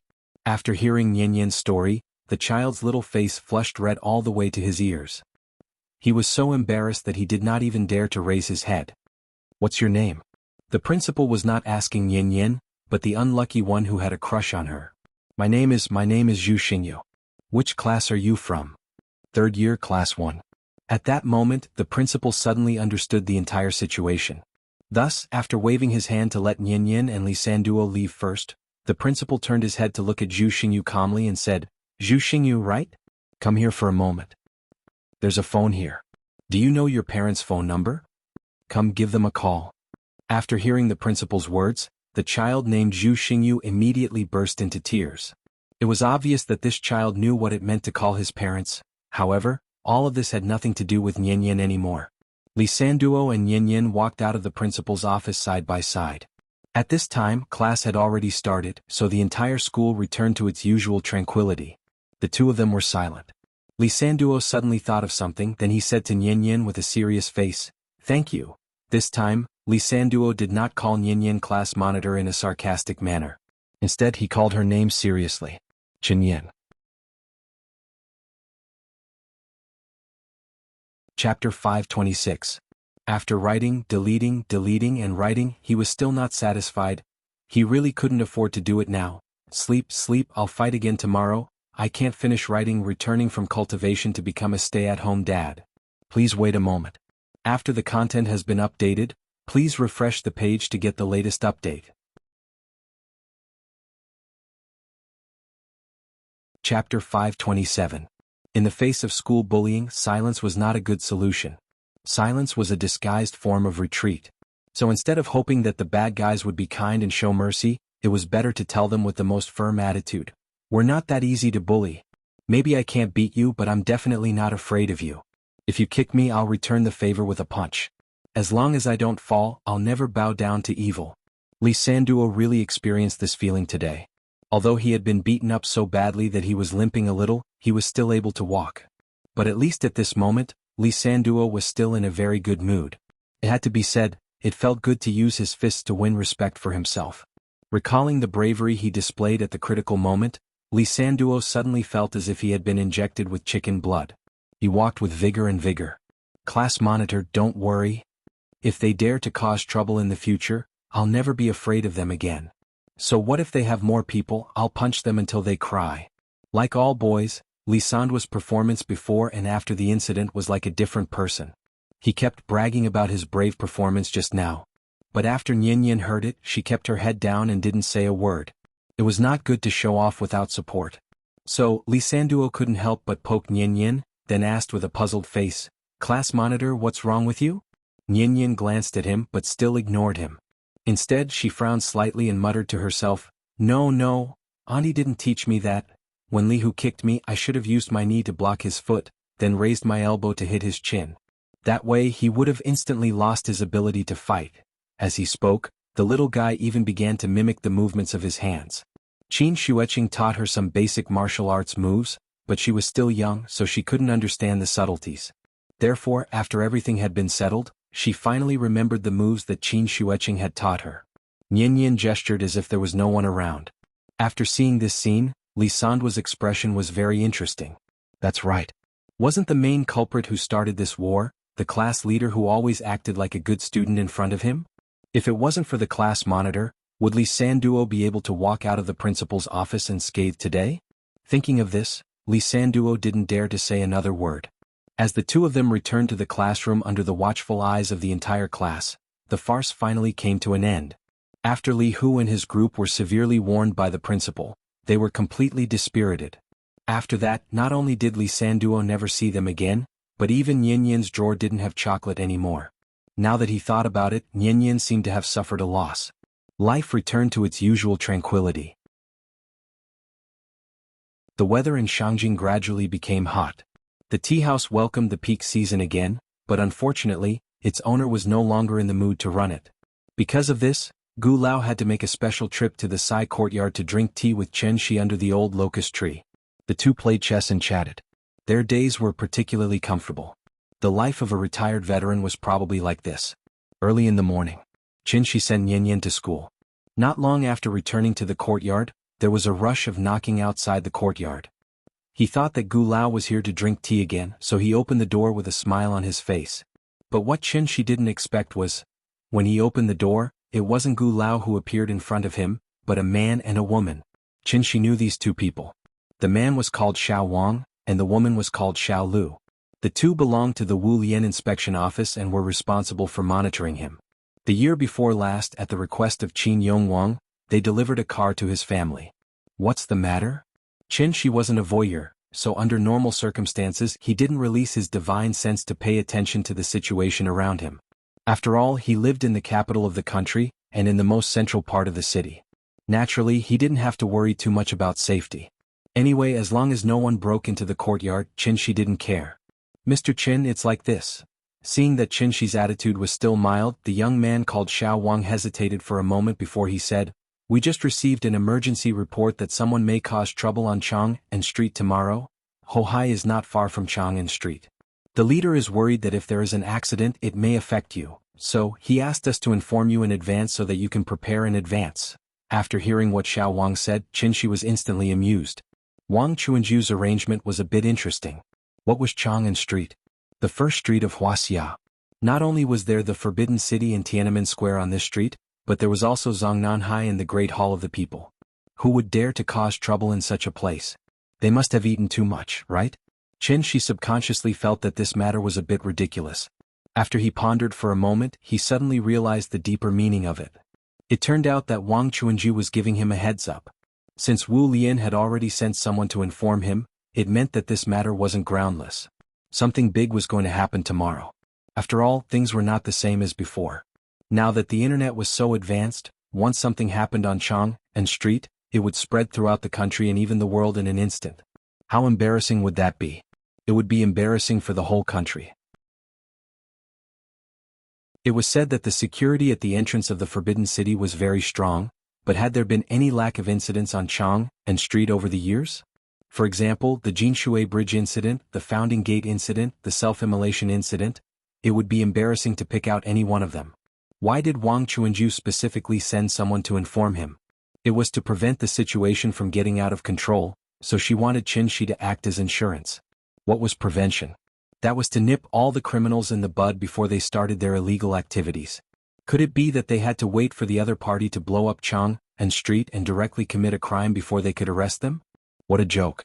Nothing must happen on Chang'an Street. Therefore Wu Lian had to catch them all in one fell swoop before they took action. Although Qin Shi made it clear that he wouldn't help Wu Lian do anything, this happened in front of his house. Could he just sit by and do nothing? If the troublemakers were forced to do something desperate by Wu Lian and did something shocking, they would naturally need Qin Shi's help to resolve all of this in time to avoid causing panic among the people. There was nothing wrong with Wang Chuanju's arrangement. However, what made Qin Shi feel slightly strange was, who exactly was the troublemakers tomorrow? Who would make Wu Lian put on such a big show and even need him to act as the last safety guarantee? Chapter 528. Qin Shi was very curious about what would happen tomorrow, so he asked Xiao Wang in detail. But no matter how he probed, Xiao Wang refused to reveal any details. He didn't know if he really didn't have enough authority, or Wang Chuanju deliberately told him not to say anything. In short, no matter what the truth was, Qin Shi's curiosity was successfully aroused by Xiao Wang. It was said that within 10 years Wuxia would have a total of 96 new types of frigates, including aircraft carriers, and officially enter the naval establishment. Under such circumstances, there were still people who dared to make trouble on Chang'an Street. It had to be said that they were really courageous. As an outstanding young man of the new era who grew up singing, "I love Beijing's Tiananmen Square, the sun rises on Tiananmen Square," as long as Qin Shi thought about what might happen tomorrow on Chang'an Street, he really wanted to immediately move a small stool to the front row to occupy a good seat. This was a very pure family plot, and it had nothing to do with personal experience. As long as one was not born rebellious, one would have a special feeling for the homeland that raised them. Homeland, homeland, homeland. That was the meaning. Of course, with Qin Shi's current cultivation he could basically be regarded as a god who lived on Earth. Gods would not intervene in the affairs of the mortal world, but they would always pay attention to every move in the mortal world. And this kind of behavior that clearly had the ability to intervene but chose to stay out of it to watch the fun, was often said to be eating melons. Just like the little girl who watched the trailer of a certain animated movie, after watching the trailer she would naturally wait in front of the TV on time, only hoping that the movie was more exciting than the trailer. Qin Shi was such a qualified melon eater now. Therefore, early the next morning after Qin Shi sent Yan Yan to school again, he directly released his divine sense. from Jianghu to Fuxing Gate in the west. With Tiananmen Square as the center, any movement within a radius of 10 kilometers was under his control. Xiaowang did not lie to him. On this day the Forbidden City was still open to the public, but the security forces on Tiananmen Square were obviously more than usual. It could be said that there was a sentry every 3 steps and a sentry every 5 steps. In addition to these guards on the surface, there were also many plainclothes people disguised as tourists wandering around the square. On the surface, everything was as usual, but secretly they were jittery and paranoid. It's a bit interesting, even snipers are here? Chen Shi returned to the courtyard, but his attention was always on Chang'an Street. In addition to a few snipers hidden on the viewing platform, there were 3 buses with travel agency signboards parked not far from the flag stand. There were nearly 100 people in the 3 cars. All of them were warriors and most of them were at the level of transforming strength. In addition to these conventional arrangements, Chen Shi also found that there was a celestial overseeing each of the 4 cardinal directions of the square. From this, it could be seen how much importance the Wu Lian attached to this impending big event. Because they did not know when the other party would take action, the guards on the square had to be in a state of high tension at all times so that they could control the troublemakers as soon as the incident happened and prevent the situation from escalating. In fact, since Qin Xueqing and the 300 deities of Daiyu Island were not present, it meant that the troublemakers could not pose a threat, so there was no need for the deities to suppress them. This was a contest between mortals. The reason why Wang Chuanju sent someone to inform Chen Shi was mainly because Chen Shi lived nearby. Once the situation changed and went out of the Wu Alliance's control, Chen Shi would have to step in and resolve everything in time to prevent the innocent people from being alarmed. It had to be said that Wang Chuanju was very thoughtful. She did not even ask Chen Shi for help, but she indirectly made Chen Shi pay attention to this matter. As long as Chen Shi paid attention to this matter, then everything else would be easy to deal with. It was not that Wang Chuanju was so shrewd that she even wanted to scheme against Chen Shi, but because this matter was too important. After all, Tiananmen Square was the face of Wuxia, so no accidents could happen. Once the operation began, the Wu Lian would catch all these criminals in one fell swoop. Wang Chuanju's arrangement was very reliable. But what she did not expect was, after the Wu Lian had made all the preparations, there was still no sign of the troublemakers showing up. Chen Shi sat on the rocking chair and waited from morning to afternoon. When the sun was about to set, the streets of Chang'an were still as peaceful as ever. The warm sunlight sprinkled on one's body, and a long wait inevitably made one feel sleepy. Boss, didn't the higher-ups say that something would happen today? How come we haven't even seen a single shadow after waiting for so long? Wait slowly. Are you still hoping for something to happen? Let me tell you, it's best if nothing happens. If something does, you'll cry. In a police car next to the square, 2 men in police uniforms were holding binoculars and chatting idly. Their task today was very simple, which was to maintain order at the scene to avoid causing panic among the crowd. As basic police officers, the 2 of them did not know what would happen today, but this did not prevent them from speculating. Something big was going to happen today. Therefore, the 2 of them were like Chen Shi now, and even somewhat hoped that the troublemakers would show up soon. What time is it now? Let me see. They could not bring their phones on duty, so one of them raised his wrist and looked at it, then replied, it's already 4:30 in the blink of an eye. 4:30? The Forbidden City is about to close. Just as the 2 of them were busy lamenting the passing of time, an extremely sharp whistle suddenly sounded not far away. Whoosh. Those who did not know would think that it was the red armband at the traffic light intersection directing traffic, but after the 2 of them heard it, they immediately jumped out of the car as if they had received some kind of order. Quick! Set up the cordon. The whistle was the secret signal for this operation. Since the whistle sounded, it meant that the troublemakers had shown up. Just as expected. Just as the police were busy setting up the cordon and sealing off the square, the martial artists on the 3 buses also rushed out of the cars. When was the Forbidden City the most crowded? It was when it opened in the morning and when it closed in the afternoon. Therefore, after the whistle sounded, all the Wu Lian action personnel went against the flow of people and swarmed toward Tiananmen. At the same time, a tour group of about 30 to 40 people walked out of the entrance of the scenic area under the guidance of the tour guide. It's them, take them down. Chapter 529. Although today was not a holiday, the scenic spot was still crowded with tourists from all over the country. According to the latest information received, there were about 30 to 40 troublemakers, and they disguised themselves as a tour group to blend in with the tourists. Therefore, as soon as the operation personnel received the news, they immediately locked on to the tour group that had just passed through the end gate and was slowly walking toward Tiananmen Square. All groups, listen up, you must take down this group of people as soon as possible. Remember, if you encounter resistance during the mission, you can kill them on the spot. Move. In an instant, countless operation personnel disguised as tourists gradually flocked toward the tour group from all directions. However, when the operation personnel really approached the tour group and saw the faces of the troublemakers in front of them, they suddenly felt a storm in their hearts. Many people were so scared that they quickly stopped and began to hesitate whether to continue to go forward and arrest them. Are these the troublemakers mentioned in the emergency report? Before seeing this tour group, everyone thought that the target of today's mission was some kind of vicious and crazy terrorist. Who would have thought? At this moment, what appeared in front of them was actually a tour group of elderly people. The elderly people wore the same clothes. They wore a small red vest with the travel agency logo on their upper bodies and a white baseball cap on their heads. Among them, the older ones had white hair, so the operation personnel estimated that these elderly people were at least 70 or 80 years old. Even the youngest among them was about 60 or 70 years old. If this tour group was placed on Chang'an Street, it would probably be a superstar group of scammers. Who would dare to provoke such a team? Could it be Wu Lian's information was wrong? At that moment, not only were the operation personnel in charge of the arrest a little confused, but even the supervisor behind them was stunned. While everyone was hesitating, this elderly tour group acted as though nothing had happened and walked past the Tiananmen Gate Tower casually. *CK. What the hell is your intelligence group doing? Come, I'll let you see with your own eyes. This is the King operation target you told me about. On the Tiananmen Square. The operations supervisor of this mission was communicating with the intelligence group in exasperation. These elderly people in front of him had trouble even walking. How could they be the troublemakers mentioned by the intelligence group? Isn't this nonsense? Don't worry, I'm checking the situation here, right? On the other end of the phone, the director of the intelligence group was also very anxious. How could such a big mistake be made?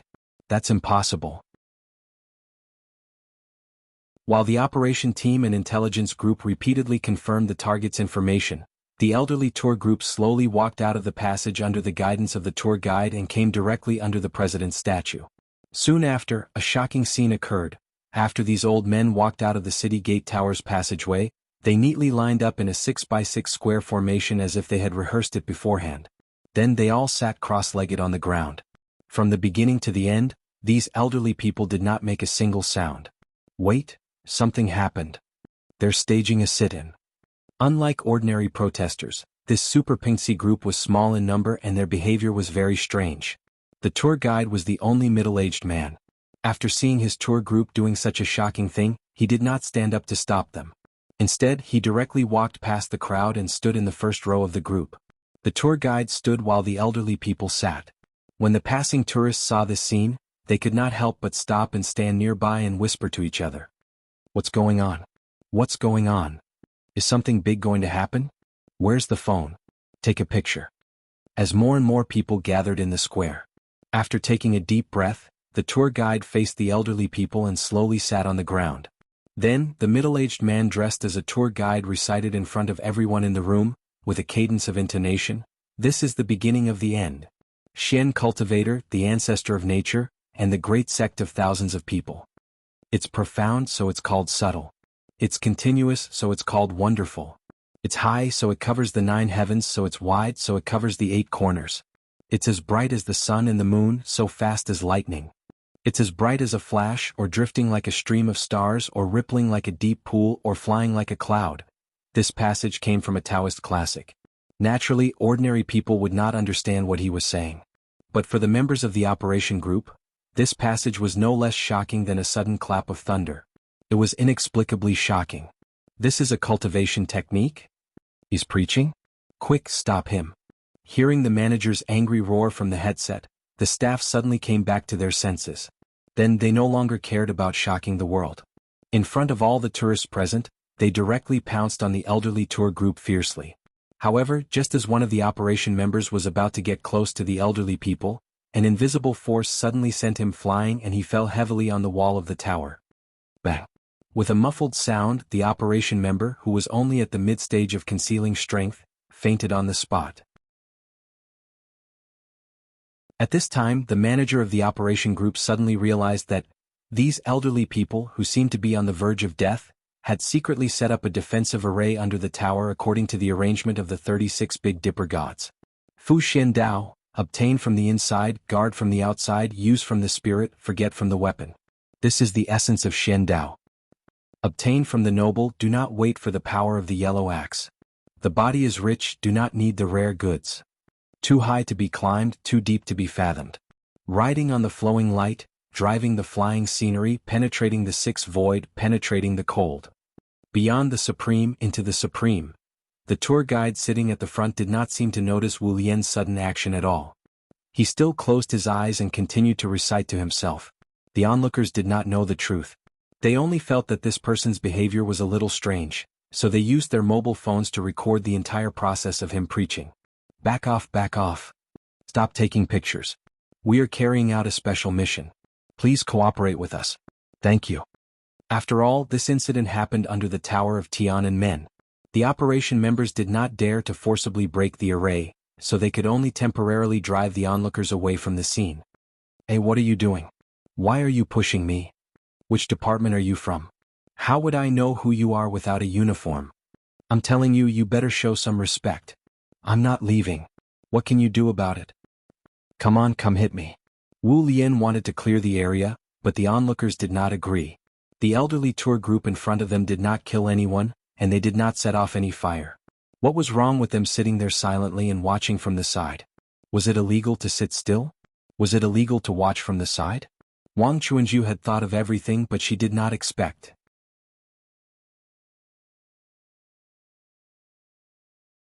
Chapter 530. Come here to shock the virtues, spread the teachings under the gate tower.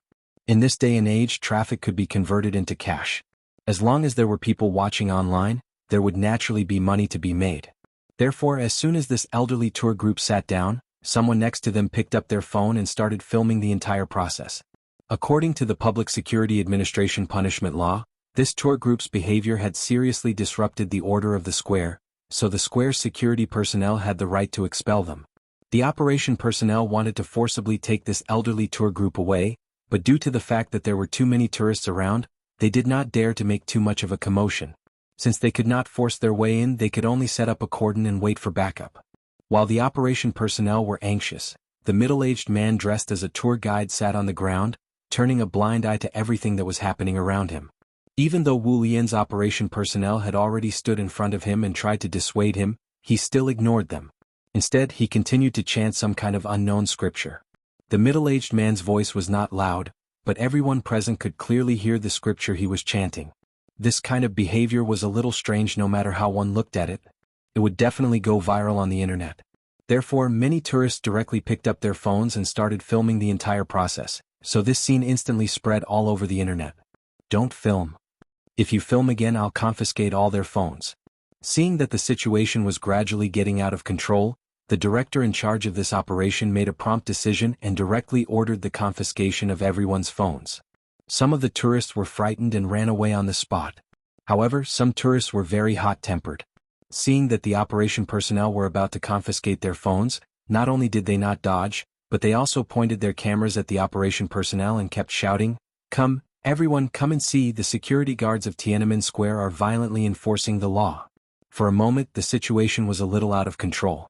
Just as Wu Lian was busy driving away the onlookers, the four celestial beings who had heard the news also arrived at the scene and directly launched a strong attack on the array formed by the elderly people.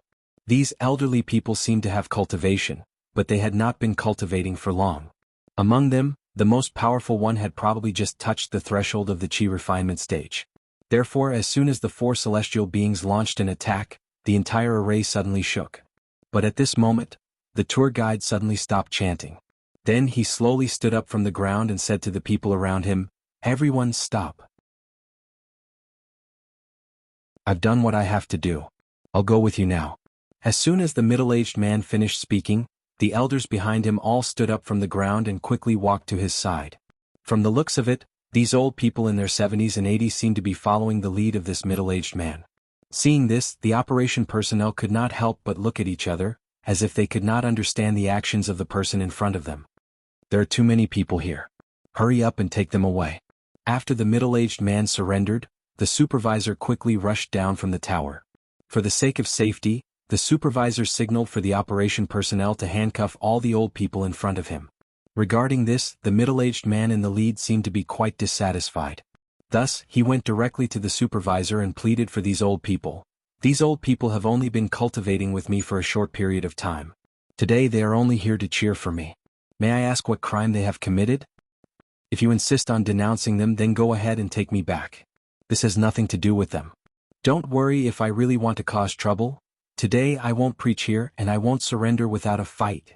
Hearing this, the supervisor had no choice but to take a serious look at the person in front of him. To be honest, if he really had to forcibly take these old people away in front of all the tourists present, there might be some bizarre negative news on the internet tomorrow. And according to the information that Wu Lian had received before, the instigator of everything today seemed to be this middle-aged man in front of him. Therefore, after hearing the middle-aged man's words, the supervisor immediately walked to the side. After a short discussion with the higher-ups, the final decision was made. Take this person back. The others go to the side and register in order. If there are no problems, let them go. The middle-aged man seemed to be very satisfied with this arrangement. Thus, he turned around and whispered some instructions to the old people.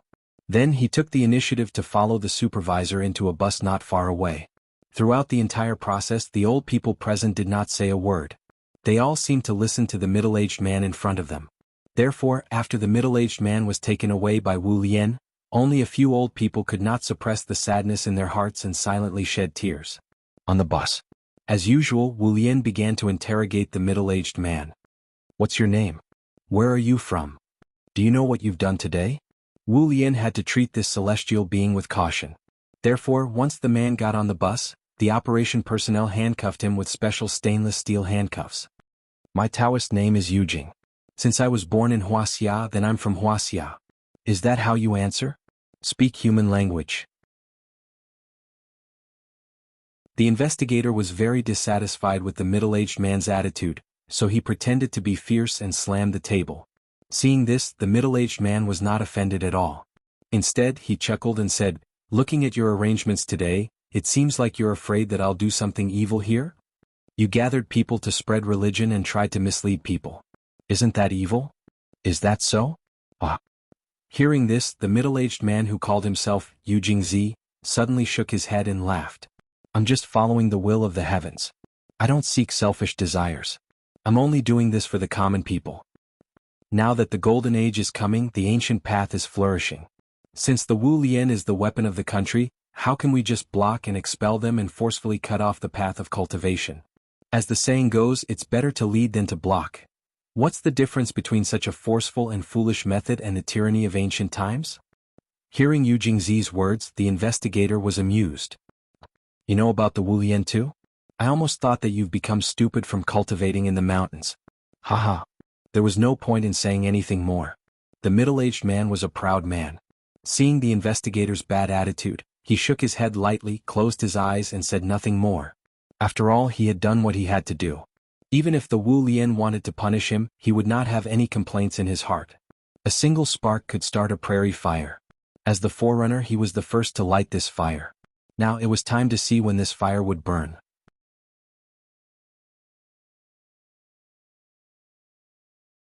Chapter 531. Inside the courtyard. After listening to the conversation between Yu Jingzi and the investigator, Qin Shi silently retracted his divine sense. He finally understood everything and the cause of today's farce. Yu Jingzi. This person's cultivation was not high, but his ambition was very great. Just like Prometheus in Western mythology, Yu Jingzi did not do this for fame or profit. He was willing to take the risk of angering the Wu Lian and forcibly sprinkle a seed of fire in this world for the sake of his ideals. This Dao fire, it was the flame of inheritance that had been extinguished for a long time. Since the first appearance of the heaven and earth anomaly, the heaven and earth spirit Qi on earth had been recovering for nearly 2 years.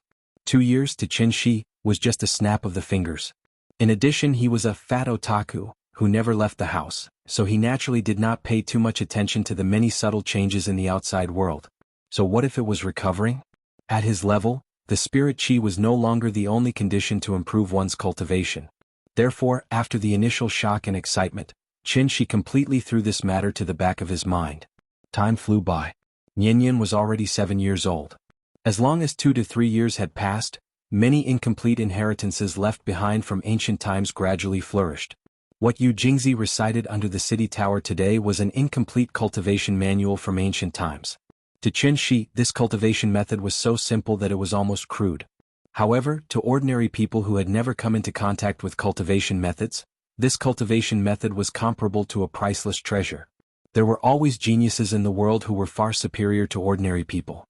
They only needed to cultivate step by step according to the cultivation method, and they might really be able to successfully step into the immortal sect.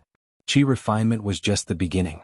However, this simple step seemed to be separated by mountains and seas and a natural moat. Take a step back and be mortal. Take a step forward and you will become an immortal. The difference between immortal and mortal was ultimately just a step. The ancestor once said, Confucians use literature to break the law, while chivalrous people use martial arts to break the law. With the recovery of spirit qi and the gradual rise of inheritances, the existing social order on Earth would definitely be severely impacted. Not to mention, the threat that the cultivators posed was far greater than that of ordinary firearms. Once they succeeded in their cultivation, they would be able to overturn mountains and seas and pluck stars and moons with just a wave of their hands.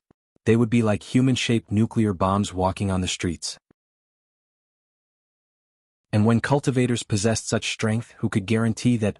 Could they be like Qin Shi, who stayed at home all day taking care of their children and playing with their cats? One person could destroy a city. One person was enough to overturn a country. Although the world is big, I am the law. Where could they not go? Who did they not dare to kill? Therefore, 2 years ago Wu Lian confirmed that the spiritual qi of heaven and earth was beginning to recover, and that the ancient legacies were beginning to show signs of emerging. Together with the military, they came up with the first 5-year plan. Within 5 years, Wu Lian would do everything in his power to cultivate as many cultivators as possible who were loyal to the motherland. These cultivators, who were personally trained by Wu Lian, were one of the important pillars that Wu Lian would rely on to maintain the security of Wuxia in the future.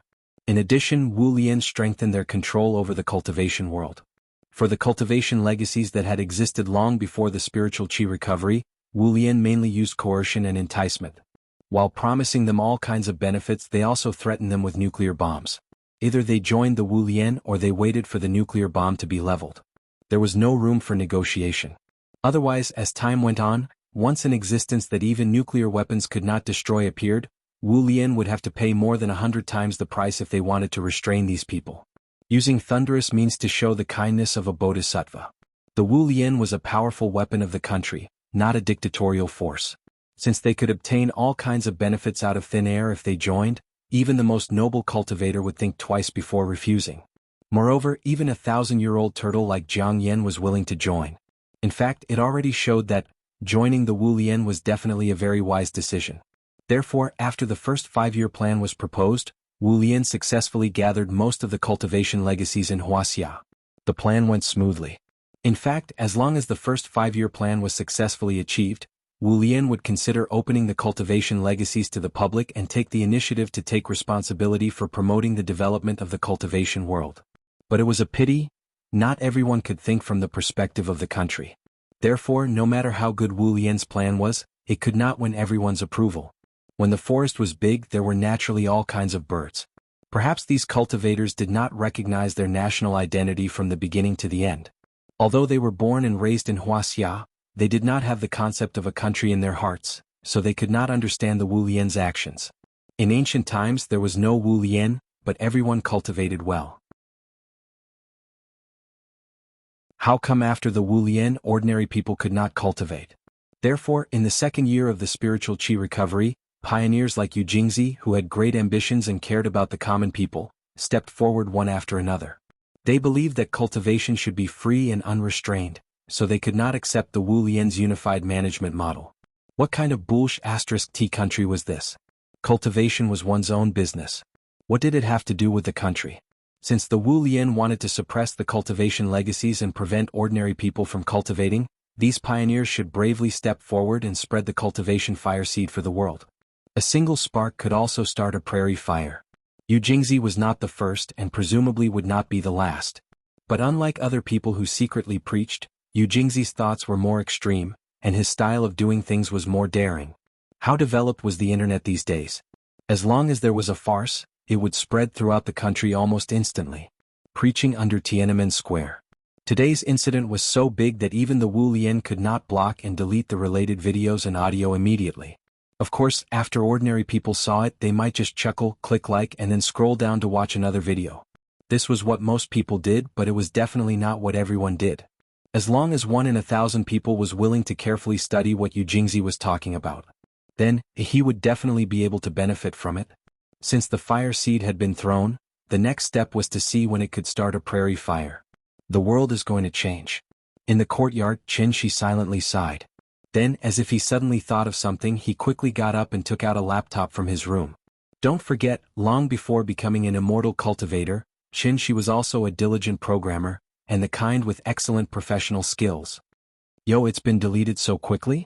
Qin Shi took the laptop and did a simple search. He found that the news about today's farce had been mostly deleted by the Wu Lian, leaving only some 404 pages that had not been updated in time.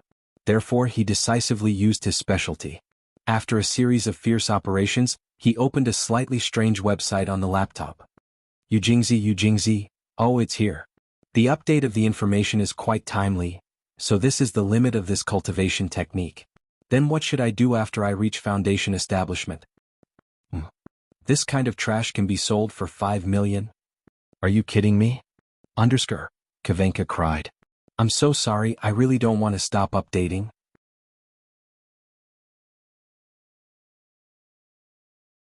Chapter 532. The web page Qin Shi was browsing at this moment was not a web page that could be accessed by ordinary people. This was the legendary dark web. Since Wu Lian had blocked related events, Qin Shi wanted to go to the dark web to see if there was any top-secret information that was not known to the public. Of course, he had to enjoy it to his heart's content. The result was just as Qin Shi expected. Since the beginning of the recovery of spirit qi, countries around the world had taken corresponding actions. It was just that when it came to the management of the cultivation world, the control that capitalist countries had was far less than a socialist country like Wuxia. Therefore, many Western countries, especially traditional countries with a long history like England and France, had already established many large-scale cultivation organizations. Cultivation also meant extraordinary ability. For anyone, it was simply an irresistible temptation. As a result, in these short 2 years, the foreign cultivator organizations developed like a virus. Among them, the Knights Templar and the Wizard Association were the most famous.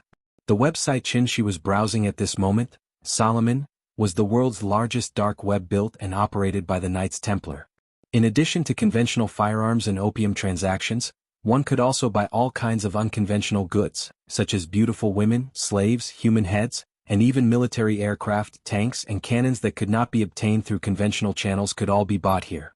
Of course, the premise was that one had enough money. In addition to these things, the most eye-catching one was naturally the cultivation method. This was also a special product that had only appeared in the past 2 years. Perhaps Yu Jingzi had lost his mind after secluding himself in the mountains and did not know how to use modern technology flexibly. Therefore, when he had just finished teaching under Tiananmen City, the dark web had already listed the cultivation methods he had imparted. 5 million per copy, unlimited. In other words, as long as one person chose to pay, the Knights Templar could pick up 5 million for free. If 1,000 people bought, the Knights Templar could pick up 5 billion for free. What kind of concept was this? It was no wonder that Qin Shi was surprised. After all, cultivation methods were written on paper, and how much did a piece of paper cost? Although his foundation cultivation pill was also very expensive, he still spent some money on it. Qin Shi not only had to purchase the raw materials, but he also had to process them himself. Thinking about it this way, it seemed that selling cultivation techniques was more cost-effective. The dark web was not Taobao. Naturally, there was no detailed sales data on it. Therefore, Qin Shi did not know how many copies of this cultivation method had been sold. However, Qin Shi speculated that this set of cultivation method should not be able to sell many copies. Because it was incomplete, if he cultivated according to this cultivation method, he could only reach the peak of the qi refining stage at most. He was still thousands of miles away from the foundation establishment stage. However, what Qin Shi did not expect was, Up until now, the number of people who had bought this cultivation method had far exceeded the range he could imagine. Qin Shi underestimated the attractiveness of cultivation methods to ordinary people. At the same time, he also underestimated the desire of foreigners for the inheritance of Wuxia. If it were not for the Wu Lian holding the fort outside, almost turning Wuxia into an iron bucket, there would have been assassins rushing into Wuxia with large-caliber sniper rifles to search for the ancient inheritance in the famous mountains and rivers. In this world, there were too few ancient inheritances as strong as Daiyu Island. More of them were individual cultivators like Yu Jingzi. Was the foundation establishment stage weak? That was equivalent to Qin Shi's point of view. For ordinary people, the foundation establishment stage was second only to the celestial beings. Even according to Wu Lian's strength evaluation standards, the foundation establishment stage was at least an A-level expert. What did this mean? A mere incomplete cultivation method could make an ordinary person become an A-level expert. Now, it was only selling for 5 million. Was it too expensive? Of course it was not. Therefore, when the farce of Yu Jingzi preaching in front of Tiananmen Square broke out, the whole world was in an uproar. It had to be said that the Wu Lian had really put in a lot of effort to maintain the security of Wuxia. No wonder there had been less and less news coming from abroad in recent years. It turned out that the Wu Lian had blocked all of it in advance. Even so, if the situation continued to develop at this rate, it wouldn't be long before Wuxia would once again bring out the policy of seclusion until the Wu Alliance completed the first 5-year plan. Other than trading, the most practical function of the dark web was intelligence and information exchange. This was the world's largest cultivator forum and also the world's largest news website. Qin Shi browsed through the news channel and found that it was all about cultivators. For example, a knight commander of the Knights Templar had a fight with a Brahmin boss some time ago. Or, a high-ranking member of Yinyang Liao had a fight with a white-robed wizard of the Sorcerers Association. If the two sides fought in public, the website would even list the actual combat videos. This is interesting. I wonder if my name is on it? Let's search. Qin Shi seemed to have opened the door to a new world. He did not do anything for the whole day. He just sat in the courtyard with his computer and browsed the website while drinking tea. Unlike official websites, searching for content on the dark web cost money. It cost a few hundred yuan each time. Therefore, Qin Shi spent a lot of effort and finally got past the surveillance of the Wuxia Internet Police and successfully tied his bank card to the dark web. As the notifications of successful purchases kept ringing, Qin Shi found several pieces of information about him in a short while. Oh, there's really something? Mr. Qin, real name unknown, age unknown, from Wuxia, strength evaluation X, third on the heaven leaderboard, main experience, defeated the leader of the Dark Ghost sect, Su Feng, at the peak of Taihang Mountain in Wuxia. Compared to Qin Shi's other achievements, the battle with Su Feng at Taihang Mountain was too eye-catching. Therefore, it was not surprising that it was recorded by the dark web. Other than that, Qin Shi also found several pieces of information about himself. However, the sources of these pieces of information did not seem to be reliable. Therefore, the dark web labeled them as unconfirmed. Third on the heaven leaderboard? Qin Shi noticed this so-called ranking. Therefore, he tried to click on the 2 words heaven leaderboard. He did not expect a window to pop up on the web page. I have to pay for this? They must be crazy poor. After silently ridiculing him, Qin Shi obediently handed over the money. Then he saw a detailed list made by the Knights Templar after a few rounds of review.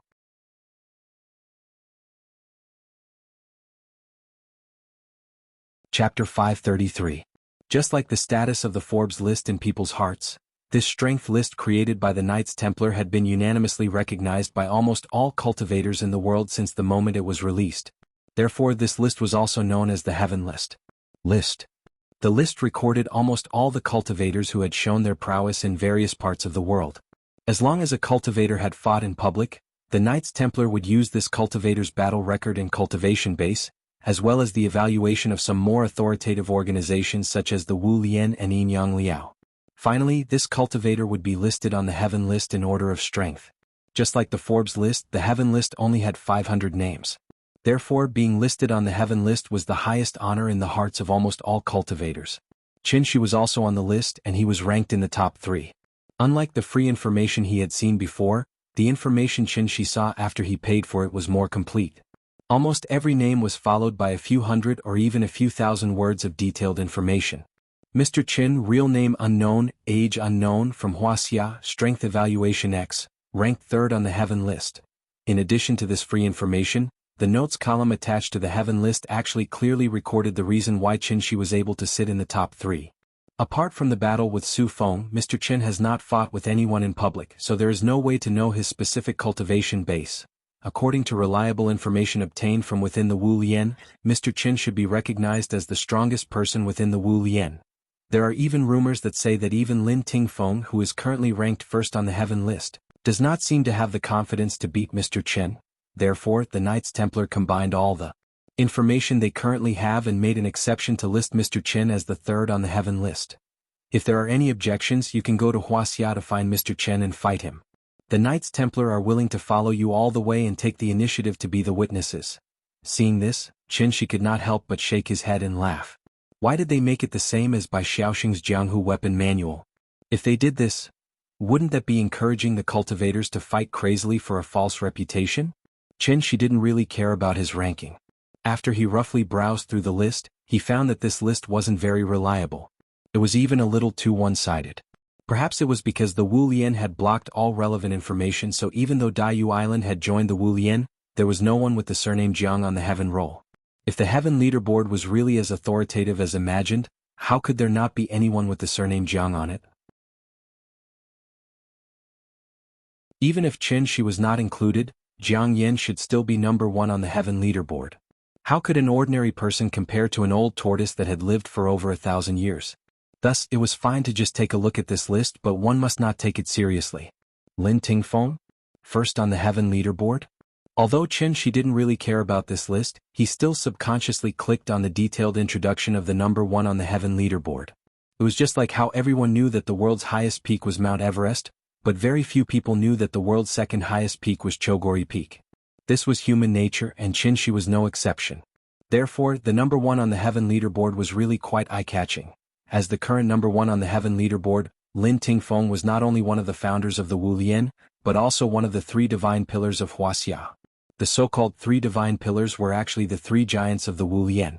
One had to know that long before Qin Shi returned to Earth, the 3 divine pillars were already famous all over the world. If the 3 divine pillars could forcefully cultivate to the heavenly man level when spirit chi was exhausted, one could imagine how outstanding their talents were. Now that spirit chi had begun to recover, there might not be many changes in a short period of time. However, as time passed, the most outstanding among them would naturally be able to stand out from the vast masses. At this point, it was necessary to mention a classic biological term, which was catch-up growth. At the same time, it was also known as compensatory growth. If Qin Shi guessed correctly, Earth should be in the catch-up stage now. After all, how powerful was Earth in ancient times? Because of the exhaustion of spirit chi, Earth had completely become what people called the Tianshu ruins. Therefore, once spirit chi on Earth began to recover, it would inevitably lead to an almost abnormal increase in the strength of cultivators. At present, the powerhouses on the heaven leaderboard were mainly concentrated in the heavenly man level, which was the level above the foundation establishment level and below the golden core level. If things continue to develop according to the current momentum, within 10 years, there should be someone who could take the lead in breaking through the golden core level and officially step into the Yuanying stage. Yuanying? What kind of concept was that? At that time, the Earth should also show a different appearance, right? Qin Shi stood from the perspective of a bystander and roughly deduced the changes of Earth's future. Then he suddenly thought of a very serious problem. 10 years later, Earth would no longer be the stage for him, the great Supreme Qin. It would be Nianyin's turn to shine. At the age of 17 or 18, wasn't it the best time for Nianyin to be in her prime and full of vigor? When he thought that Nianyin might face a new golden age in the future, Qin Shi couldn't help but feel happy for his daughter from the bottom of his heart.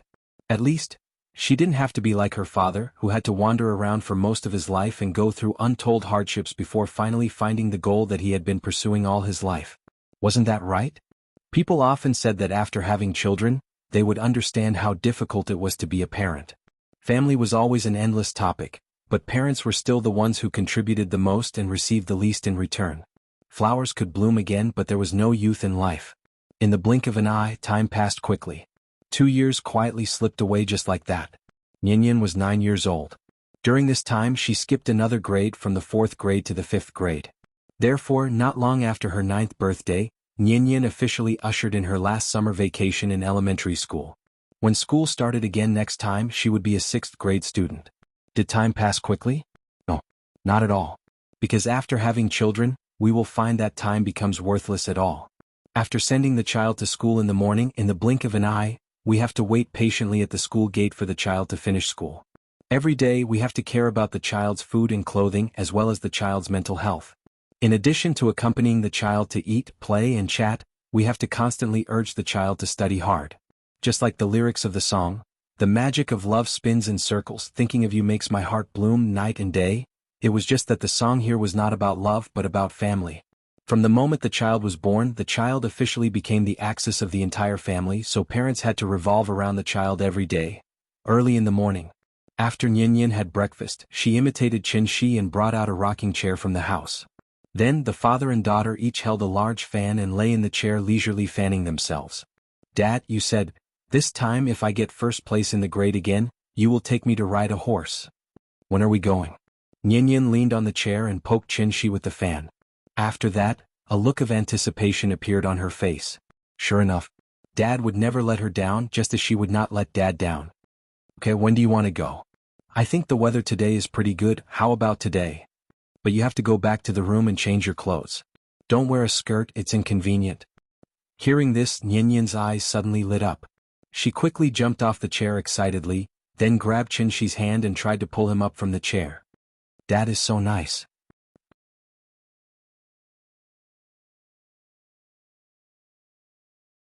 Chapter 534.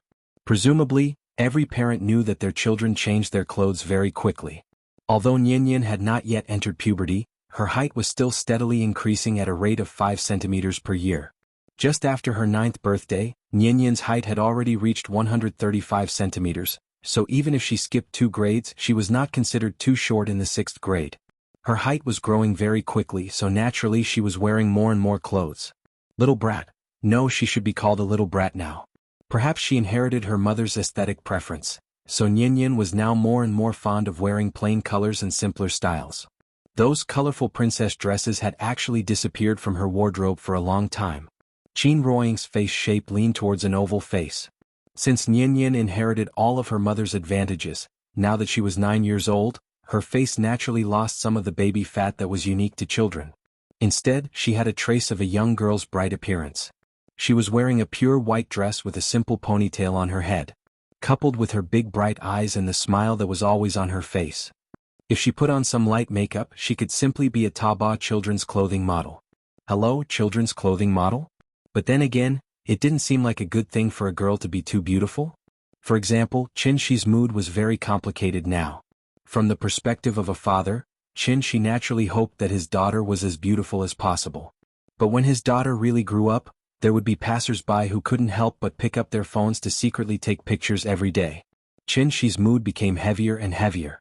The cabbage at home was becoming more and more beautiful. What should he do in the future? In a blink of an eye, he was surrounded by little pigs waiting to be fed. He almost wanted to rush into his vegetable garden and eat this cabbage on the spot. Nian was only 9 years old. How could a 9-year-old child not look good? Don't you know that a girl changes 18 times between childhood and womanhood? He didn't even let go of such a young child. What a beast. When Nian really entered puberty and the secondary sexual characteristics appeared, Qin Shi's worries would be a few hundred times greater than now. Compared to when she was 7 years old, Nian's mind was becoming more active, and her ability to express herself was also becoming stronger. Therefore she was now speaking one sentence after another. She truly had the temperament of a leader. In school she was the class monitor, a good student, and also the leader of the young pioneers. Different from many of the children of officials, these honors were fought for by her own performance, so not only was Nian famous in class, but she was also somewhat famous in school. If it wasn't for her young age, some precocious child would have made her the school belle. She was already a combination of wisdom and beauty, and if she added her omnipotent father into the mix, with such excellent conditions, it was unknown if there was anyone in this world who was worthy of her. So don't look at how Qin Shi was worried that his daughter was too popular.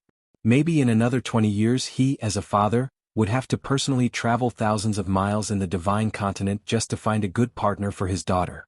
Today's entertainment was horse riding. It wasn't the kind of wild horses that galloped recklessly on the prairie, but professional horse racing in the International Equestrian School. So, after Qin Shi let Nian go back to the room to change her clothes, the father and daughter were ready to set off. Here was something that needed to be mentioned. After 2 years of hard work, Qin Ruoying's cultivation had finally reached the peak of the celestial being realm. Currently, she was at the stage where she could break through at any time. So, during this period of time, Qin Ruoying didn't attend the family gatherings. Instead, like Qin Xueqing and Qin Yongwang, she shut herself in her room all day long. This was the daily life of a cultivator. Other than cultivation, there was only cultivation. Unless she reached Qin Shi's realm, she still had a long way to go before she could go into seclusion. Nian seemed to have gotten used to Qin Ruoying's recent seclusion. So, after shouting from outside the door, she skipped to Qin Shi's side. Then she held onto Qin Shi's arm and directly walked out of the courtyard. "Dad, didn't you buy 4 lessons for me last time? I still have 2 lessons to attend. How about we come back later today and attend the remaining 2 lessons together?" "Okay, then we can only eat outside today. Later on you can't be picky about your food." As he spoke, Qin Shi smiled and pinched her face. This child's mouth had already been spoiled by him. Now she basically didn't eat outside food, so he had to give her a heads up in advance. "Okay, I'm not picky about my food." Perhaps it was because she had ridden a big cat when she was young. Ever since Qin Shi took her to the racetrack, this little girl was completely infatuated with riding horses. Unfortunately, the land in Shangjing was too expensive. It was impossible to open a racetrack in the core city. So, no matter how much she liked it, Qin Shi couldn't take her to ride horses every day. The father and daughter chatted and laughed as they walked out of the gate of drooping flowers in large strides. But at this moment, all of a sudden, a strong demonic wind blew in the courtyard. It was clearly a bright and sunny morning, but the demonic wind in the courtyard was blowing so loudly that Nian couldn't open her eyes. "Dad, is it going to rain?" The little girl seemed to be frightened by the sudden demonic wind. So, she hurriedly burrowed into Qin Shi's arms. Seeing this, Qin Shi thoughtfully looked back at the courtyard. Then he raised his left hand and lightly waved it. Following his wave, the heaven and earth suddenly quieted down. The wind stopped. Everything returned to normal. "Nian, wait for me here. It might rain. I'll go back and get an umbrella." "Okay." Nian didn't suspect anything.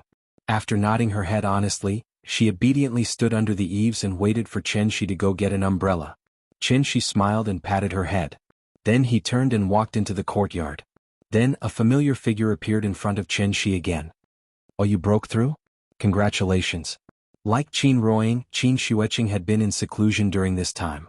Her sister-in-law's talent was excellent. In addition, she had a certain foundation in martial arts. So, in just a few years she completed the transformation from foundation establishment to golden core. The demonic wind just now was a fluctuation of vital energy that she accidentally set off when she came out of seclusion.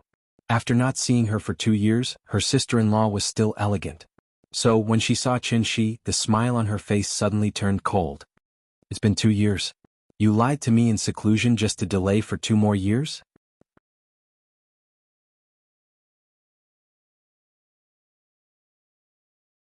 Chapter 535. The atmosphere in the courtyard was a little awkward. In the face of Qin Xueqing's sudden accusation, Qin Shi was stunned for a moment. Then he pretended to be surprised and asked, "What did I lie to you about?" After hearing Qin Shi's self-righteous question, Qin Xueqing became even angrier. She frowned and opened her mouth slightly as if she wanted to say something, but Qin Shi didn't give her the chance. Before she could open her mouth again, Qin Shi's side was like a string of cannons. Her mouth kept rattling. "Say, we are relatives now, can you not measure the heart of a gentleman with the yardstick of a villain? Didn't you practice the great wilderness physical exercise technique well?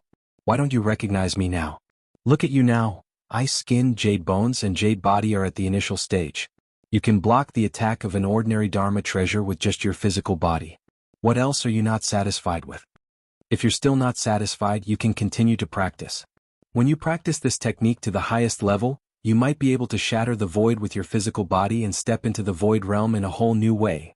Looking at Qin Shi's serious expression, those who didn't know would think that Qin Xueqing really took advantage of him. In fact, wasn't this cultivation method the same one he had given to the big cat before? What needed to be mentioned here was, whether it was Tianshu, Tianxian or Taiwei enclosure, the cultivation system in these places was mainly qi refinement. It was the most orthodox cultivation system known to immortal cultivators, which was the immortal cultivation method. However, with Qin Shi's current experience, Although the orthodox cultivation system was complete and strong, it didn't mean that other cultivation systems were necessarily weak. They were even regarded as wrong paths by others. For example, the martial arts that Qin Shueqing was learning now, or the magic and witchcraft on Earth, or even the deformed children that evolved from necromancers like the Onmyoji. The end of the Qi refinement method was the Immortal Emperor. Then what was the end of the body refinement method? The reason why people couldn't see the end was because they hadn't found the path to the end. Cultivation methods were dead, but people were alive. The universe was vast and boundless. Who could be sure that the other cultivation holy lands would focus on Qi refinement? Therefore, in the end it was still the same old saying, the great Tao flowed like mercury and every grain was round. Therefore, Qin Shi never asked about his sister-in-law's cultivation method. Since she liked to practice like this, then he would let her practice on her own. As her brother-in-law, the most he could do was give her some help from the side. For example, he could provide her with the Great Desolation body tempering technique and use it as inspiration. Perhaps it was because the big cat was a monster, so even after cultivating for so long, it was still stuck at the initial stage. On the other hand, after Qin Shueqing obtained the Great Desolation body forging technique, she was able to completely complete the first stage of transformation within a short span of 2 years. From then on, she became a true body cultivator. The Great Desolation body forging technique was found by Qin Shi in the Sky Yen Divine Sex Library. This was an incomplete body tempering technique, so Qin Shi didn't want to give this technique to Qin Shueqing. The reason why he changed his mind and took the initiative to pass this technique to Qin Shueqing was mainly because Chenghua and Yiji. These two brats didn't keep their promises. They used their mother's birthday as an excuse to gain sympathy. They said that they would be back in 7 days, but in the end, it had been 2 years. They hadn't returned for 2 whole years. Great Sovereign Qin didn't even have enough time to make his children happy, so how could he really run to the Supreme Palace enclosure to catch them? As the saying goes, revenge is a dish best served cold. Qin Shi wasn't anxious at all, but his sister-in-law couldn't sit still anymore. They said that it would be 7 days, but it was delayed again and again. 1 month wasn't enough, so they waited for another 2 months. 2 months had passed, but Chenghua and Yiji still didn't show any signs of showing up. His sister-in-law couldn't wait any longer, so she kept saying that she wanted to go to the Supreme Palace enclosure, and that she had to personally catch those 2 brats. How could Qin Shi agree to her going to the Supreme Palace enclosure when he saw her being so impatient? What if she was captured by the Shenyuan family or Jade Clear Paradise before they were caught? At that time, wouldn't Great Sovereign Qin have to personally make a trip? Qin Shi obviously wouldn't do this kind of loss-making business. So he used the Great Desolation body forging technique as bait, and after some careful guidance, he successfully lured his sister-in-law into a death seclusion. This time his ears were finally clear. Qin Shi originally planned to wait until Nian came of age, then bring his family to the Supreme Palace enclosure for a tour, and then catch those 2 brats. Who would have thought that Qin Shueqing's talent was actually so outstanding? In a short 2 years' time, she had successfully mastered the Great Desolation body forging technique. Although it was only the first stage, but to Qin Shueqing, this was a brand new beginning. Now that Qin Shueqing had come out of seclusion, it actually meant that Qin Shi must give her a satisfactory explanation today. Either he went or she went. Anyway, one of them had to go. This was his sister-in-law's character. If there's something to say, say it. If there's nothing to say, don't find trouble. Since Chenghua and Yiji said that they would come back, then they must come back. Qin Shueqing could forgive their previous mistakes, but she absolutely couldn't tolerate being played and fooled like this. Hence, no matter what Qin Shi said now, his sister-in-law only looked at him coldly. Qin Shi was stunned by her stare, and in the end he really didn't know what to say, so he spread his hands and asked helplessly, "Say it, what exactly do you want?" "Lend me a xingcha, I'll go by myself." His sister-in-law was rather straightforward. She didn't want to listen to Qin Shi's excuses anymore, and didn't want to waste any more time, so the best way was for her to personally make a trip to the Supreme Palace enclosure. Qin Shi had long expected that she would say this. Hence, after seriously sizing up Qin Shueqing, he kept the smile on his face and asked seriously, "Have you thought it through? That place isn't Earth. Once you meet with any danger, even I won't be able to rush over to save you immediately." Not sure if it was because Qin Shi had long regarded Qin Shueqing as his family, so he really didn't want Qin Shueqing to go to the Supreme Palace enclosure alone. It was a very strange feeling. Just like when Yin suddenly said that she wanted to go out to play alone, how could Qin Shi as her father be at ease? But, what could he do even if he was worried? How could Qin Shi not know his sister-in-law's character? I've thought it through. This trip is not only to seek revenge but also to go out and travel. Although I'm not as strong as you, I'm not a lamb to be slaughtered by others. It's fine if I didn't know about the Supreme Palace enclosure before, but now that I know, how can I continue to live under this blue sky? The universe is so big, I also want to see it. Speaking of this, Qin Shueqing suddenly paused, and then looked up at the blue sky above her head with a yearning expression. It was still that beautiful blue sky and white clouds, but her line of sight seemed to have penetrated the clouds, crossed the boundless void and reached the other end of the universe. That's right, with her strong character, how could she not yearn for the colorful depths of the universe? And this was obviously her sister-in-law's true thoughts deep in her heart. Don't worry, I know you're doing this for my own good.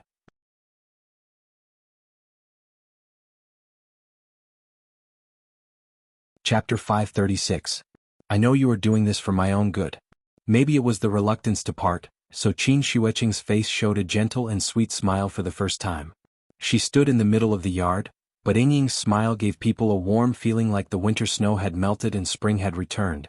Seeing this, Qin Shi couldn't help but show an expression like he had seen a ghost. After Qin Shueqing saw his expression, she seemed to suddenly think of something, and a blush suddenly flew on her face. I didn't expect this.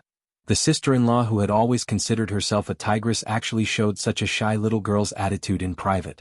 Looking at her shy and charming face, people who didn't know would probably think that she had mistakenly eaten some kind of indescribable medicine.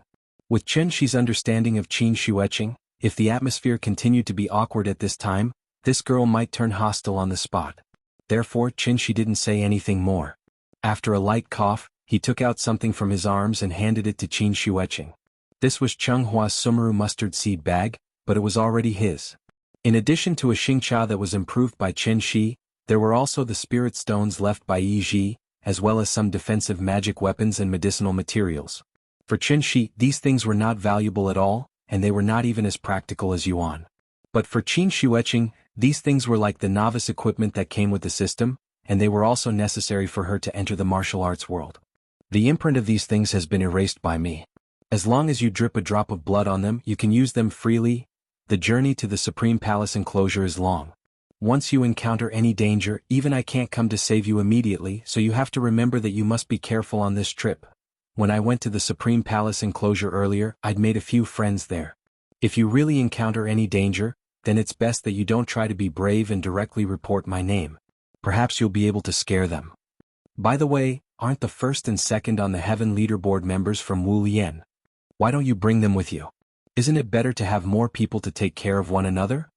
Qin Shi was like a parent who was about to send his child off to a faraway journey. After Qin Wanqing heard this, she didn't interrupt him coldly. Instead, she stood silently to the side and listened carefully to every word Qin Shi said. I have a jade pendant here. Take it as well. Remember to wear it on your body? This thing was originally prepared for Nian Yin, but she can't use it for the time being. Since you're going so far away, I'll give it to you to protect yourself first. But you must remember, this jade pendant can only be used 3 times. After 3 times, it will completely lose its effect. So when you encounter danger, you must escape as soon as possible. As he spoke, Qin Shi took out a unique jade pendant from his bosom. It was no wonder that Qin Shi was so long-winded today. After all, he knew Qin Shueqing's character too well. If he didn't repeatedly emphasize in advance, with her previous behavior, she definitely wouldn't care whether the person standing opposite her was a celestial venerable or a supreme venerable. In short, she would just bite the bullet and do it. It had to be said that for this stubborn sister-in-law of his, Qin Shi's stubbornness really broke his heart. In the end, Qin Shueqing still left. Other than Qin Shi, no one knew that she flew into outer space alone just like that. Nian Yin didn't know what her father and aunt were talking about in the courtyard. She was focused on the racecourse, so when Qin Shi finally crossed the Chuehua gate with an umbrella, the little girl hurriedly pulled Qin Shi and was about to leave. After being delayed by Qin Shueqing, it was already 10 o'clock in the morning. The racecourse was outside the 4th Ring Road. Even if there was no traffic, it would take nearly an hour to run. So Qin Shi didn't take the bus with Nian Yin.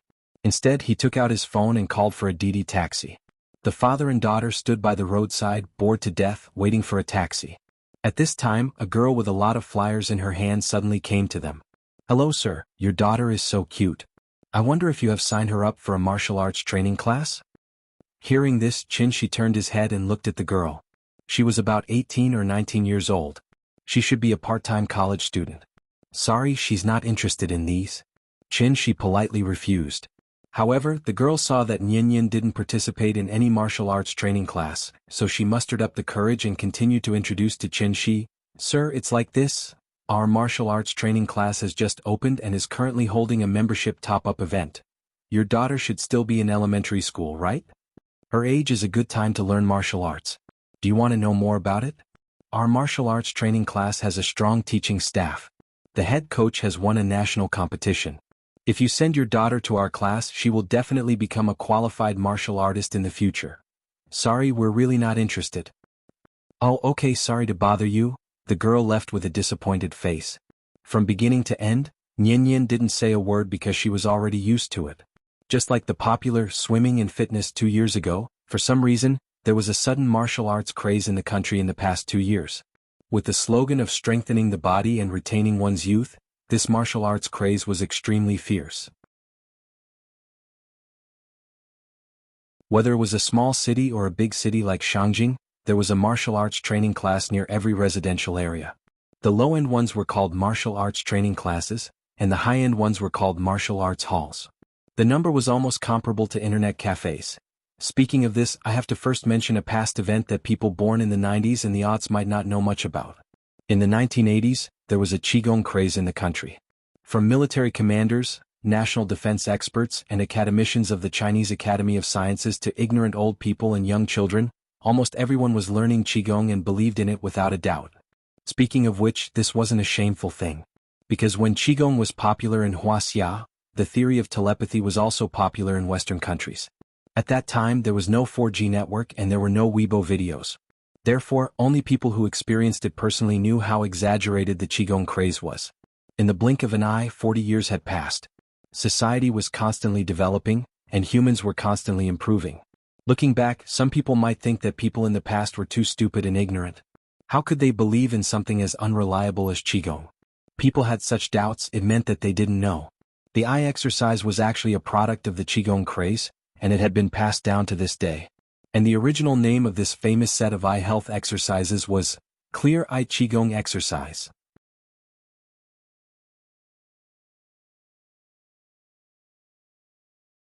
Chapter 537. The return of Immortal Cultivation as a stay-at-home dad was delayed by something today. Please wait for a moment. After the content is updated, please refresh the page to get the latest update.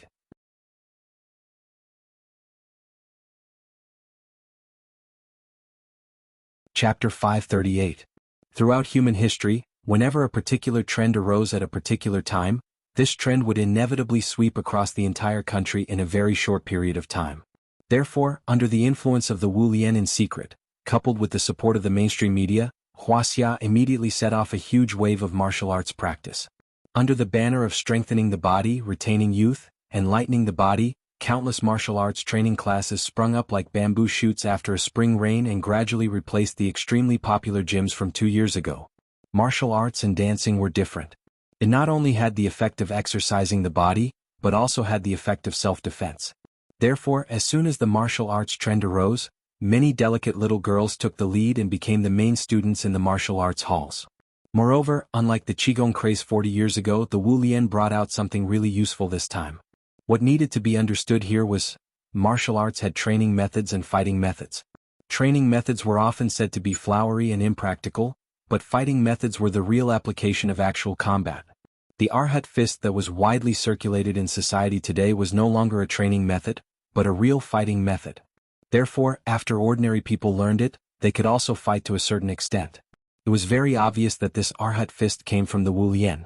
As the public's recognition of martial arts increased, the Wu Lian once again stepped out from behind the scenes and became the Chinese Martial Arts Research Association that people now saw. Internally, the Wu Lian worked together with various levels of government to promote martial arts throughout the country. Externally, Wuxia's officials also specially introduced a trial law regarding martial artists, the Provisional Regulations of the Chinese Martial Arts Management Association. In the provisional regulations, fighting was still illegal, but if it was in a formal martial arts hall registered with the Industry and Commerce Bureau, it would be regarded as a legitimate martial arts competition. As long as it did not result in death or disability, it was not illegal. What kind of exaggerated promotion was this? It was almost equivalent to the chairman personally promoting martial arts. Therefore, after the trial law was released, countless speculators heard the news and moved in. In a short period of time, regardless of whether there were real martial artists in charge, martial arts training classes of all sizes vied to open and settle down, looking as if they would reproduce Yiwen style. These days, children would always be led by their parents into various interest training classes. In terms of interests and hobbies, the little girl didn't seem to inherit Qin Ruoying's quiet elegance. Instead, she inherited Qin Xueqing's liveliness and energy. After Qin she took her to experience riding a horse. The little girl was completely infatuated with horsemanship. As a standard in Western aristocratic schools, equestrian skills might be slightly different from what ordinary people imagined. It was the only event in the Olympic Games where men and women competed on the same field. So many children from rich families abroad began to learn horsemanship when they were young. Just like a European proverb says, those who can ride horses are not necessarily nobles, but nobles certainly can ride horses. As more and more Wuxia people went to study in British aristocratic schools, this trend naturally spread to Wuxia as well. Nobles, of course, had to be particular. A helmet, gloves, riding boots, breeches, charbus, and a protective vest were all indispensable. It was as if without it, it could no longer be called an international equestrian skill, but a traditional equestrian sport in Wuxia. Therefore, when Yin just signed up, the staff of the equestrian club persuaded her to buy a set of equipment. Although Qin she was not very interested in these things because Yin wanted to learn, he paid the money quickly and bought 16 classes at one time. Since this thing was called an aristocratic sport, the charging standard naturally had to be according to the aristocratic standard. A 45-minute class cost 800 yuan, and the coach had to charge extra. But even so, when Qin she came to the club with Yin, the racecourse was still crowded with children practicing. Although many of the children were just individual customers who bought in a group, but it should be known that children also had vanity. Therefore, after experiencing such high-end extracurricular training like horsemanship once, these children would usually be like Yin, clamoring for their parents to pay for the class. If the child liked it, then buy it. Although it was a little painful, it was not unbearable. In fact, the reason why many parents agreed to let their children learn horsemanship was that they actually had their own calculations in mind. Children from ordinary families certainly had no way to come into contact with children from rich families. In order to let their children come into contact with a higher social circle, the equestrian club was obviously a very good platform. After all, whether a family was rich or not, one only needed to look at the children's clothes to know. Children from ordinary families would definitely only wear the free clothes provided by the club. Only the truly wealthy families would buy their own equestrian outfits for their children. Yin's appearance was already outstanding, so when she changed into her equestrian clothes and came to the lounge to wait for the staff to arrange the horse, several parents could not help but whisper to each other. Children were not so calculative. As long as their children could have a good relationship with Yin, they, as parents, would naturally be able to talk to Qin Shi. Judging from her appearance, Qin Shi didn't look very old, and her dressing was very low-key. But where was this place? It was one of the best equestrian clubs in Shangjing. Therefore, the more low-key people like Qin Shi acted, the more complicated their background was. As long as they could get in touch with Qin Shi, they might be able to get some unexpected benefits from it. For example, they could take this opportunity to become Qin Shi's agent and help Qin Shi deal with some trivial matters that he could not personally deal with, or they could get some project approval from Qin Shi that ordinary people could not get at all. In short, in the imagination of these parents, Qin Shi had already become a powerful young master in Shangjing, and the kind that could get a redhead approval. Therefore, after a simple discussion, several parents from ordinary backgrounds told their children that they must find a chance to get close to Yin later, and it would be best if they could directly become friends with her. As for how to build a social network and get to know and climb up to powerful people, there was no need to go into detail here. Qin Shi heard the conversation of these parents, but he did not care at all. A misunderstanding was a misunderstanding. Since someone wanted to make Yin happy for him, Great Supreme Qin could only raise his hands to express his welcome. As long as Yin was happy, he, as a father, did not mind playing the role of a powerful young master. In the lounge, Qin Shi was not so rich that he had to buy Yin an exclusive horse. so the father and daughter could only wait for the club to arrange a horse. Nian was an official member. Therefore, according to the usual practice, as long as Qin communicated with the club in advance, then the club should prepare a horse before they arrived. Today, for some reason, the father and daughter sat in the lounge and waited for a full 20 minutes before the club staff hurriedly came to inform Nian that she could get on the horse. The horse today seemed to be of good pedigree. It was white all over and had a beautiful figure, without a trace of impurity. Nian liked it very much at first sight, so she did not care whether she had ridden this horse before or not. Under the guidance of the coach, she rode the horse quickly for a few laps. Nian seemed to be very talented in riding. After this period of training, she could even do obstacle training. Father, look at me. Am I awesome? After running a lap, the little girl sat on the back of the horse and laughed complacently. Her small body gave people a feeling of valiance and formidableness. For a moment, there was a bit of a left leading the yellow, right leading the blue brocade hat and marten fur coat, thousands of riders rolling up the hill, chic and unrestrained heroism. Awesome, awesome. Nian is the best. Qin laughed and cheered for her. The father and daughter seemed to be in a good mood. But at this moment, the staff just now ran to the coach in a panic, and then the two whispered something while looking up at Qin on the side.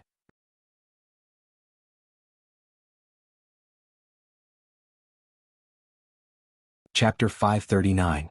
In the open sky racecourse, the little girl was laughing proudly on the back of her horse. When the horse was running, the rider had to use the strength of his waist and legs to maintain his balance. Therefore, riding a horse was actually a very physically exhausting exercise. In addition, it was currently summer vacation, and the equestrian costume was very tight. Therefore, after one lap, the little girl's face was obviously covered in sweat. She was hot and tired, but she was still smiling from ear to ear. It was as if she had been injected with stimulants. The little girl was eager to try again. She seemed to want to do another lap. However, according to the club's regulations, the rider was not allowed to do obstacle training without the approval of the coach. Therefore, she could only ride the horse and look at the coach from the side. She almost directly interrupted the conversation between the staff member and the coach. During the conversation, the coach seemed to have heard some unpleasant news, so he frowned slightly. Seeing this, the staff member's face couldn't help but flash a trace of awkwardness. Then he continued to explain with a flourish. Looking at the situation, it seemed like there was a problem. Okay, then it's settled. But you'd better explain to Mr. Qin first in case he complains about you. After a short communication, the coach waved his hand impatiently and signaled the staff member to explain to Qin. Although Qin was standing outside the racecourse, he still heard every word of the conversation between the two. Therefore, when the staff member hurried over to him, Qin was already smiling and waving at Nian. Nian, let the coach help you get off the horse. Come out for a second, Dad has something to tell you. Qin wanted Nian to get off the horse. Hearing this, the little girl, who was in high spirits, suddenly became a little unhappy. She shook her head, then pouted and shouted at Qin unhappily, "No, I want to run 2 more laps." As she said this, Nian even clamped her legs together as a demonstration. Speaking of which, this little girl was almost 10 years old. In addition to acting cute and coquettishly, she more or less had some rebellious mentality, so she would not listen to and obey Qin like she used to. In this regard, Qin was not angry. Instead, he turned his head with a smile and looked at the staff walking towards him. "Mr. Qin, I'm sorry. It's like this. Due to the negligence of our staff, the horse that your daughter is riding today is actually a customer's private horse. Now that the client has arrived at the club, the training is about to begin. So, do you think you can forgive our mistake and let us arrange a new horse for your daughter?" The attitude of the staff member was also very sincere. After hearing this, Qin just smiled slightly and did not directly express his opinion. In fact, what kind of mistake was this? Because there were too many customers today, the horse farm didn't have their own horses. Thus, they randomly pulled a private horse for official members like Nian to practice. After all, the club needed to make money, so in addition to taking in official members, receiving individual customers was the main source of income for the club. And once the number of users increased, the club's horse would inevitably be in short supply. The club did not want to offend official members, nor did they want to give up on individual customers. Therefore, the club turned its attention to VIP customers. One had to know that VIP customers were all big tycoons. Official members like Nian would at most buy a set of equestrian clothes, but VIP customers directly bought a horse and left it at the club. For example, the white horse that Nian rode today was a purebred horse imported from abroad. Its price was estimated to be comparable to a McLaren. However, no matter how expensive a horse was, it was still a horse. Horse naturally had to be taken out for a walk just like a dog. VIP customers bought horses to show their status, so they would not often come to the club. Therefore, providing VIP customers' horse for official members to practice became an unspoken rule of the club. Nian encountered such a situation today. She was riding a horse, but the owner of the horse suddenly came to the club. Therefore, no matter how unwilling she was, the staff had to politely ask her to get off the horse. It wasn't as if this had never happened before. It was just that the customers had to change their clothes before riding, so the club had enough time to coordinate. Therefore, no mistakes were made. After all, the horse that Nian rode was their private property, so although Qin was a little unhappy, he did not mean to deliberately make things difficult for the staff. Therefore, after listening to the staff, Qin turned his gaze back to Nian, and was about to ask Nian to return the horse to them. But no one would have thought, just as Qin was about to speak, there was a sudden cry from the side of the path, "Mom! My horse! Someone is riding my horse!" The moment they heard this voice, not only did the staff's expression change, even Qin could not help but frown. "Who are you? This is my horse. Who agreed to let you ride my horse? Come down quickly." After hearing this shout, Nian could not help but feel a little confused. She rode high on the horse and turned her head to look at the direction of the voice, only to find a little girl about her age standing at the railing of the racecourse, glaring at her. The girl seemed to be very angry. If it were not for the railing, she would have rushed over and forcefully pulled Nian off the horse. The sudden change of events caused Nian's little brain to stop working.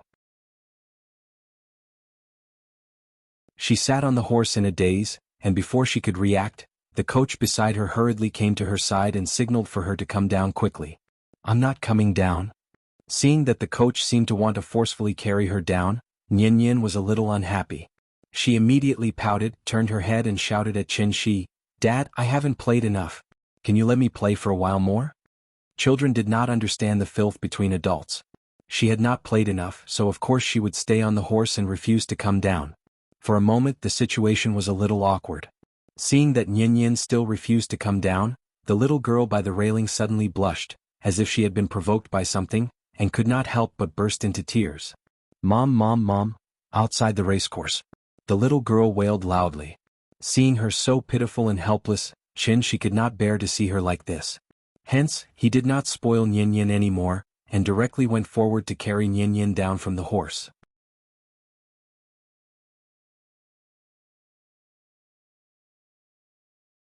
Chapter 540.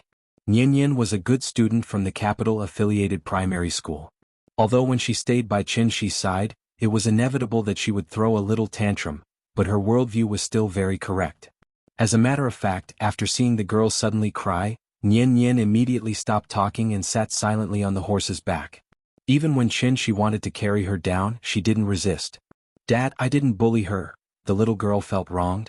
Otherwise, with her usual personality, she would have rushed up to comfort the girl. Speaking of which, Nian was now 9 years old and had already formed a more complete concept of consumption. Therefore, in her mind, she was a consumer who spent money to ride the horse here, so she didn't think she did anything wrong. Maybe the girl saw that she was having fun riding the horse, so she wanted to steal it from her? After all, children like to steal other people's toys. Similar things happened to Wenwen and Mingming too many times, so Nian was already used to it. Nian still didn't understand what was going on.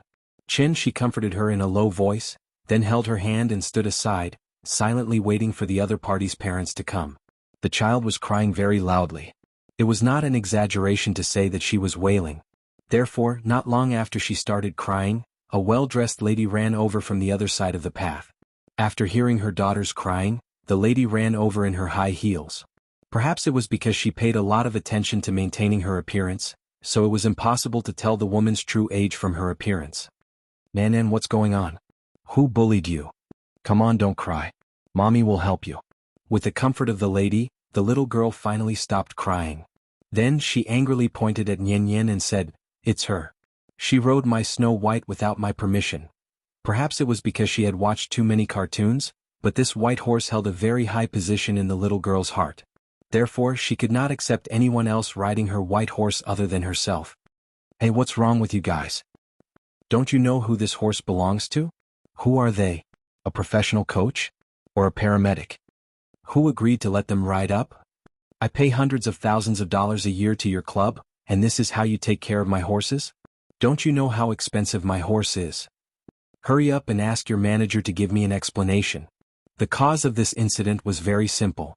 After listening for a while, the woman figured out the crux of the matter, so she pointed the muzzle directly at the staff on the side. The staff member felt bitter inside. Facing the woman's accusation, he opened his mouth a little cowardly, but in the end, he couldn't say a word. He could only stand there and take the scolding with his head down.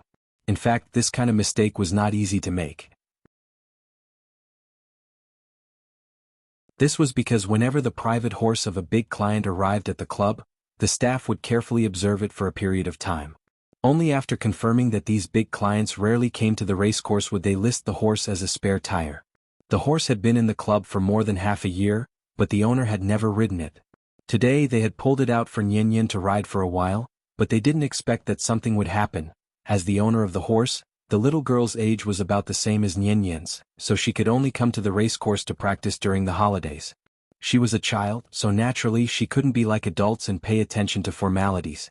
She wanted to see her horse as soon as possible, so after arriving at the club, she rushed directly to the racecourse, so that the staff didn't have time to mediate. I'm sorry, Miss Zhuang. Today's incident was caused by the mistakes of our staff. Please calm down first, don't be too agitated. After hearing the commotion outside, the manager hurried to the racecourse. The woman seemed to recognize him, so she immediately turned the muzzle and scolded the manager. One had to know that this lady in front of him was a big client of the club. Who could afford to offend her? Therefore, no matter how bad the woman's scolding was, the coach and staff just stood aside and didn't dare to say a word. The manager kept nodding in agreement, hoping that the woman would calm down. In fact, today's incident had nothing to do with Nian, it was all the club's fault. After listening for a while, Shi couldn't be bothered with the people in front of him. He looked down at Nian and asked, Nian, do you still want to ride? If you want to ride, I'll get them to find you another horse, okay? Hearing this, Nian immediately nodded. Although her father didn't say it clearly, she roughly understood the situation and knew that she couldn't ride this white horse in front of her anymore. Therefore, the little girl reluctantly looked at the white horse next to her, then quickly walked out of the racecourse under Shi's lead. Stop. Where are you going? The woman was still angry at the club for using her horse without permission. Suddenly seeing that Shi and his daughter wanted to leave, the woman was instantly angry, so she directly stopped them. After hearing the woman's reprimand, Shi immediately stopped. He frowned and turned around to say something. The club manager directly blocked in front of him, then said to the woman with a smile, Miss Zhuang, these two are also members of our club. Today's incident was mainly due to our mistake in the work arrangement. I hope you don't take it to heart. Why don't we do this? In order to compensate you for your loss, I can represent the club to give you a free maintenance and management package, plus a set of equestrian clothes. The manager's attitude was still correct. He took the initiative to ask the woman for compensation, and at the same time, he took all the responsibility. He only hoped that the woman wouldn't vent her anger on others. However, even if the woman knew that today's incident was caused by the club, she couldn't accept Nian swaggering away like that. Didn't she see that her child was still crying? Therefore, if Nian didn't apologize, the woman would definitely not let her go easily. Do you know how much this horse cost? What if it breaks? You pay for it? No, she has to apologize to Nan today before she can leave. For a moment. Not only was the club manager stunned, even Shi suspected that he had misheard. Apologize? Was this woman crazy? Or was her worldview distorted?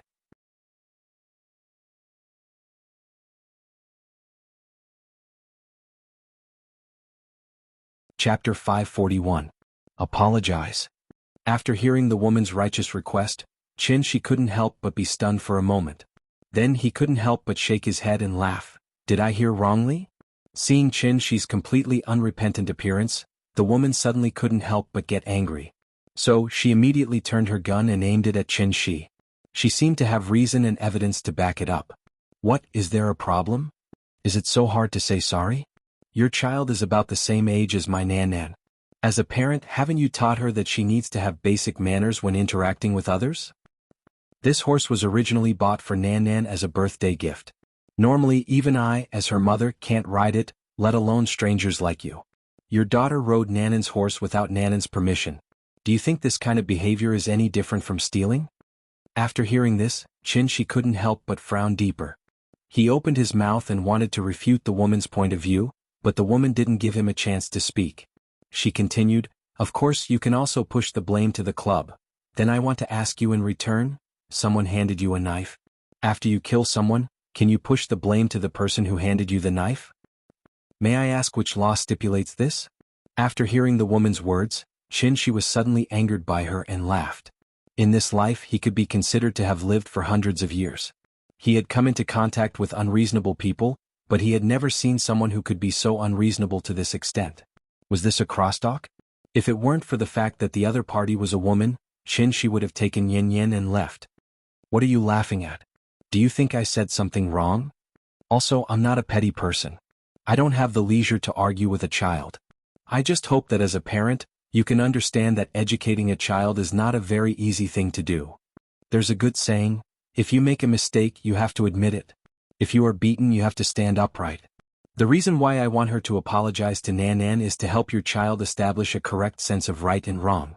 At the same time, I want to prevent Nanan's heart from continuing to be hurt. Tell me, is my request really too much? Needless to say, when a woman came up with a crooked argument she could really turn black into white. If it was an introverted person who had encountered such a situation, perhaps he would have hurriedly asked his child to apologize to the other party and take the blame for this matter without knowing what was going on. Anyway, it was just 3 words. "I'm sorry. What's the big deal?" The woman felt that her request was not excessive at all. But it was a pity, Qin and Yin were not the kind of muddle-headed good guys. We choose to be kind, but that doesn't mean that we will condone fallacies. Outside the stable. After the woman expressed her opinion, she looked at Qin and his daughter confidently. "Yin, do you think what Auntie said makes sense? Shouldn't we apologize to her?" Qin couldn't be bothered with this crazy woman in front of him, so he lowered his head and looked at the little girl next to him. As expected. As soon as Qin finished speaking, Yin quickly shook her head. Seeing this, Qin couldn't help but nod in satisfaction. Then he raised his head and looked at this crazy woman in front of him. Qin originally wanted to take this opportunity to discuss the child's education with this woman. But what he didn't expect was, just as he was about to refute the woman, Yin suddenly stood up and said to the woman very loudly, "Auntie, you're secretly changing the concept." Hearing this, the woman couldn't help but be stunned. Qin lowered his head and looked at the little girl with a surprised expression. Wasn't that right? Wasn't this woman secretly changing the concept? "Auntie, I can promise you, if I really did something wrong, I will definitely apologize to my sister very sincerely. But what happened today really has nothing to do with me. I didn't know that this horse belonged to my sister, so I listened to the coach's arrangement and rode it. This uncle just said that this was a mistake in the arrangement of work. If you want me to apologize just because my little sister is crying, then I will cry too." As she spoke, Yin's voice couldn't help but lower. It was obvious that the woman's rude request had ruined her good mood, to the extent that she had become somewhat listless. "Yin, let's go." After Yin's voice fell, without waiting for the woman to react, Qin directly held Yin's hand and turned to walk to the lounge. Qin's patience had reached its limit. Since Yin had said what he wanted to say, he didn't need to add anything else. As the saying goes, when a scholar meets a soldier he can't reason clearly. Instead of continuing to be entangled with this crazy woman, it was better to leave when she was distracted, and save his ears some peace. Looking at the back of the father and daughter leaving, the woman's face was a little uncertain. Actually, if those words were said by Qin, the woman might have 10,000 fallacies to say. But if it was Yin who said it, for a moment she really didn't know how to continue. Did she really have to argue with a child? So no matter how angry she was, the woman could only stand there sullenly, and she couldn't find a way to vent her anger. Seeing this, the club manager immediately moved in front of the woman, ready to mediate the situation. This farce seemed to be coming to an end. But at this moment, the little girl next to the woman burst into tears again. After all, not every child could be as reasonable as Yin, so she couldn't accept this at all.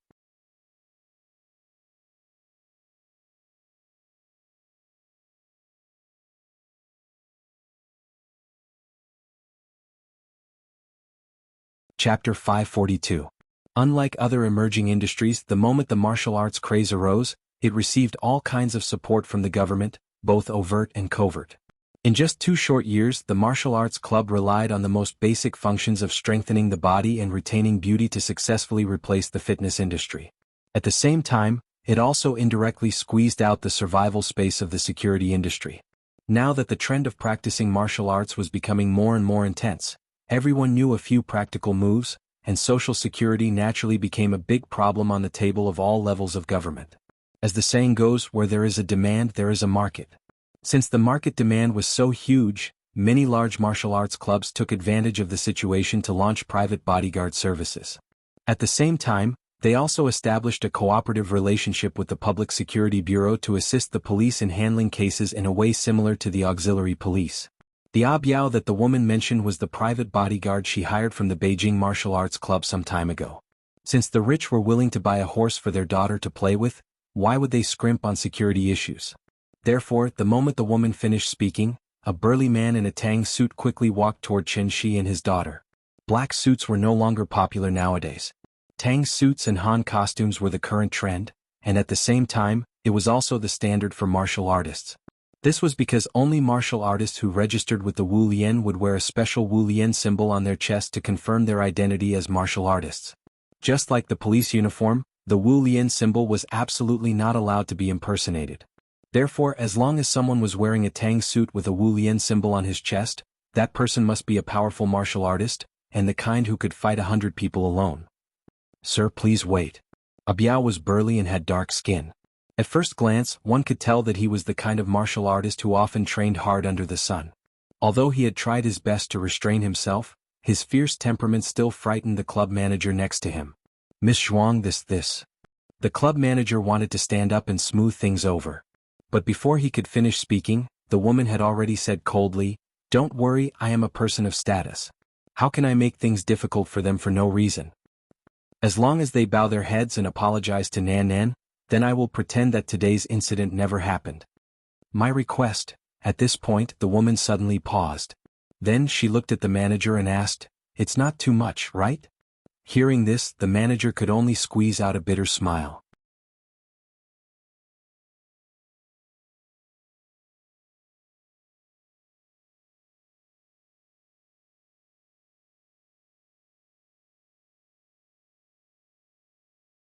Chapter 543. With a flash of inspiration in his mind, Abiao seemed to have suddenly thought of something. He couldn't help but widen his eyes slightly. He looked at Chen Shi in horror and asked, You are a necromancer?" It was no wonder that Abiao was so shocked. As an ancient inheritance passed down from ancient times, the necromancer inheritance was much more mysterious than the martial arts inheritance that rose later. Judging from the current situation in Wuxia, although the martial arts craze was fierce and had forcibly opened up a new era of martial arts practice, there were only a few strong people who could really practice transforming strength and even practice to the gang state. The reason was not that there was no martial arts genius among the 1.3 billion people in Wuxia, but it was because of the inherent flaw of the martial arts inheritance. After all, martial arts was only the product of the necromancer inheritance's decline. It could not be compared with the inheritance of the necromancer. Did you not see how many of the masters at the top of the heaven list had really entered the Tao through martial arts? They relied on their age, experience, and combined with the cultivation methods of the necromancer to cultivate both internal and external, thus stepping into the celestial being realm in one fell swoop. And this was the real reason why Yu Jingzi's incomplete cultivation method was sold for 5 million. It had been more than 4 years since the Wu Lian officially implemented the first 5-year plan. Seeing that the martial arts craze was getting more and more intense, the necromancer inheritance had not caused much of a stir. Was there no one left in the necromancer inheritance? Obviously not. Therefore, it was necessary to mention the classic slogan that Wang Chuanju shouted at an internal meeting. That was, "Grasp the sequence of the times, subvert and create the future." With the momentum of a thunderbolt, they forcefully incorporated all the necromancer inheritances in Wuxia, and then secretly promoted the rise of the martial arts craze. When the ordinary people gradually accepted the existence of the martial arts, which was far beyond ordinary people, the first 5-year plan would be considered to have been successfully achieved. This plan was also called the Tinder Plan by the Wu Lian. Yu Jingzi had always thought that the Wu Lian was suppressing the cultivation inheritance, so he took the risk of preaching under Tiananmen Square so he would not understand how narrow-minded he was. In fact, as a State Department, how could the Wu Lian make any decisions that would harm the country's interests? Grasp the sequence of the times, subvert and create the future. Did they really think that this was just a slogan? Revolution does not have to be initiated by the masses. It can also be carried out by the masses led by the state.